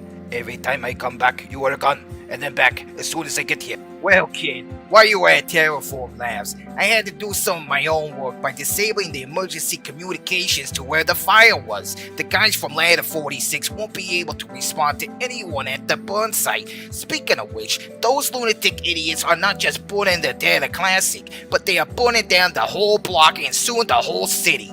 We'll see, Jack. It's all starting to come together. Soon, TERRA 2.0 will launch, and we will take over the whole world.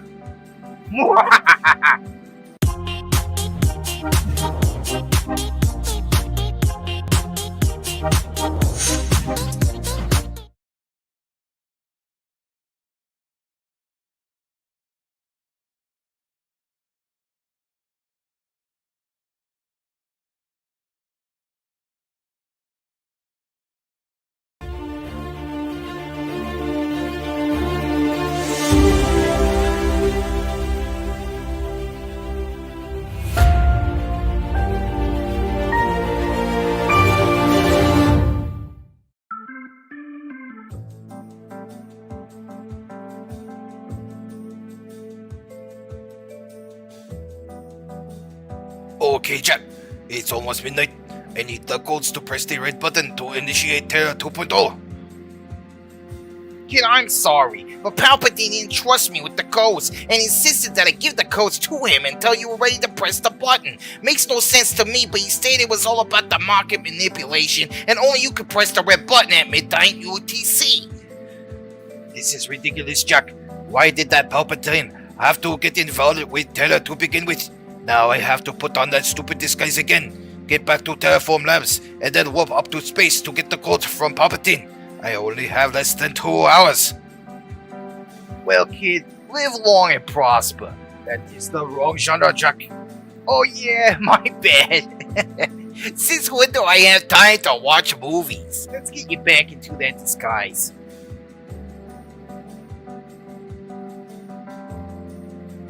I'm telling you, kid, I can't help but to crack up when you wear the outfit. It was as if you were born to take TERRA to the moon. Enough, Jack. What's next? Another dumb joke about me eating hot pockets? It's getting old already. Talk to the handle, Juan. You are the one who want to get involved with the likes of Palpatine, remember? Yes, Jack, I know. He forced my hand, but so did you and the rest of BlackRock. Lord Sidious said that if I gave into the dark side, we could manipulate the market to set the stage for TERRA 2.0. The only problem is I have a feeling he is going to cut me out when everything is said and done. Jack, I need the codes to press the red button and send TERRA into 2.0. I need to get going. Well, what are you waiting for, kid? Get going and good luck with the 2.0 launch to infinity and beyond. Forget Jack. Wrong movie. Wrong genre.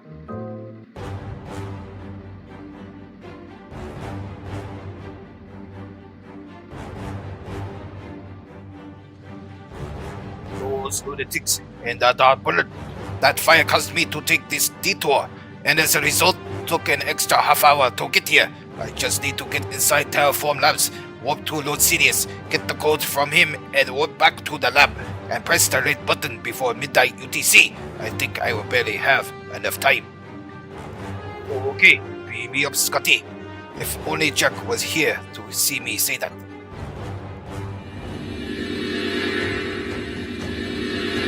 Only 1 hour left. I think I can make it. Who are you? What are you doing here? I am not the stablecoin you are looking for. Stablecoin? What is stablecoin? Can't interpret algorithmic gibberish. Intruder alert! Intruder alert! I am not an intruder. Let me pass. Intruder!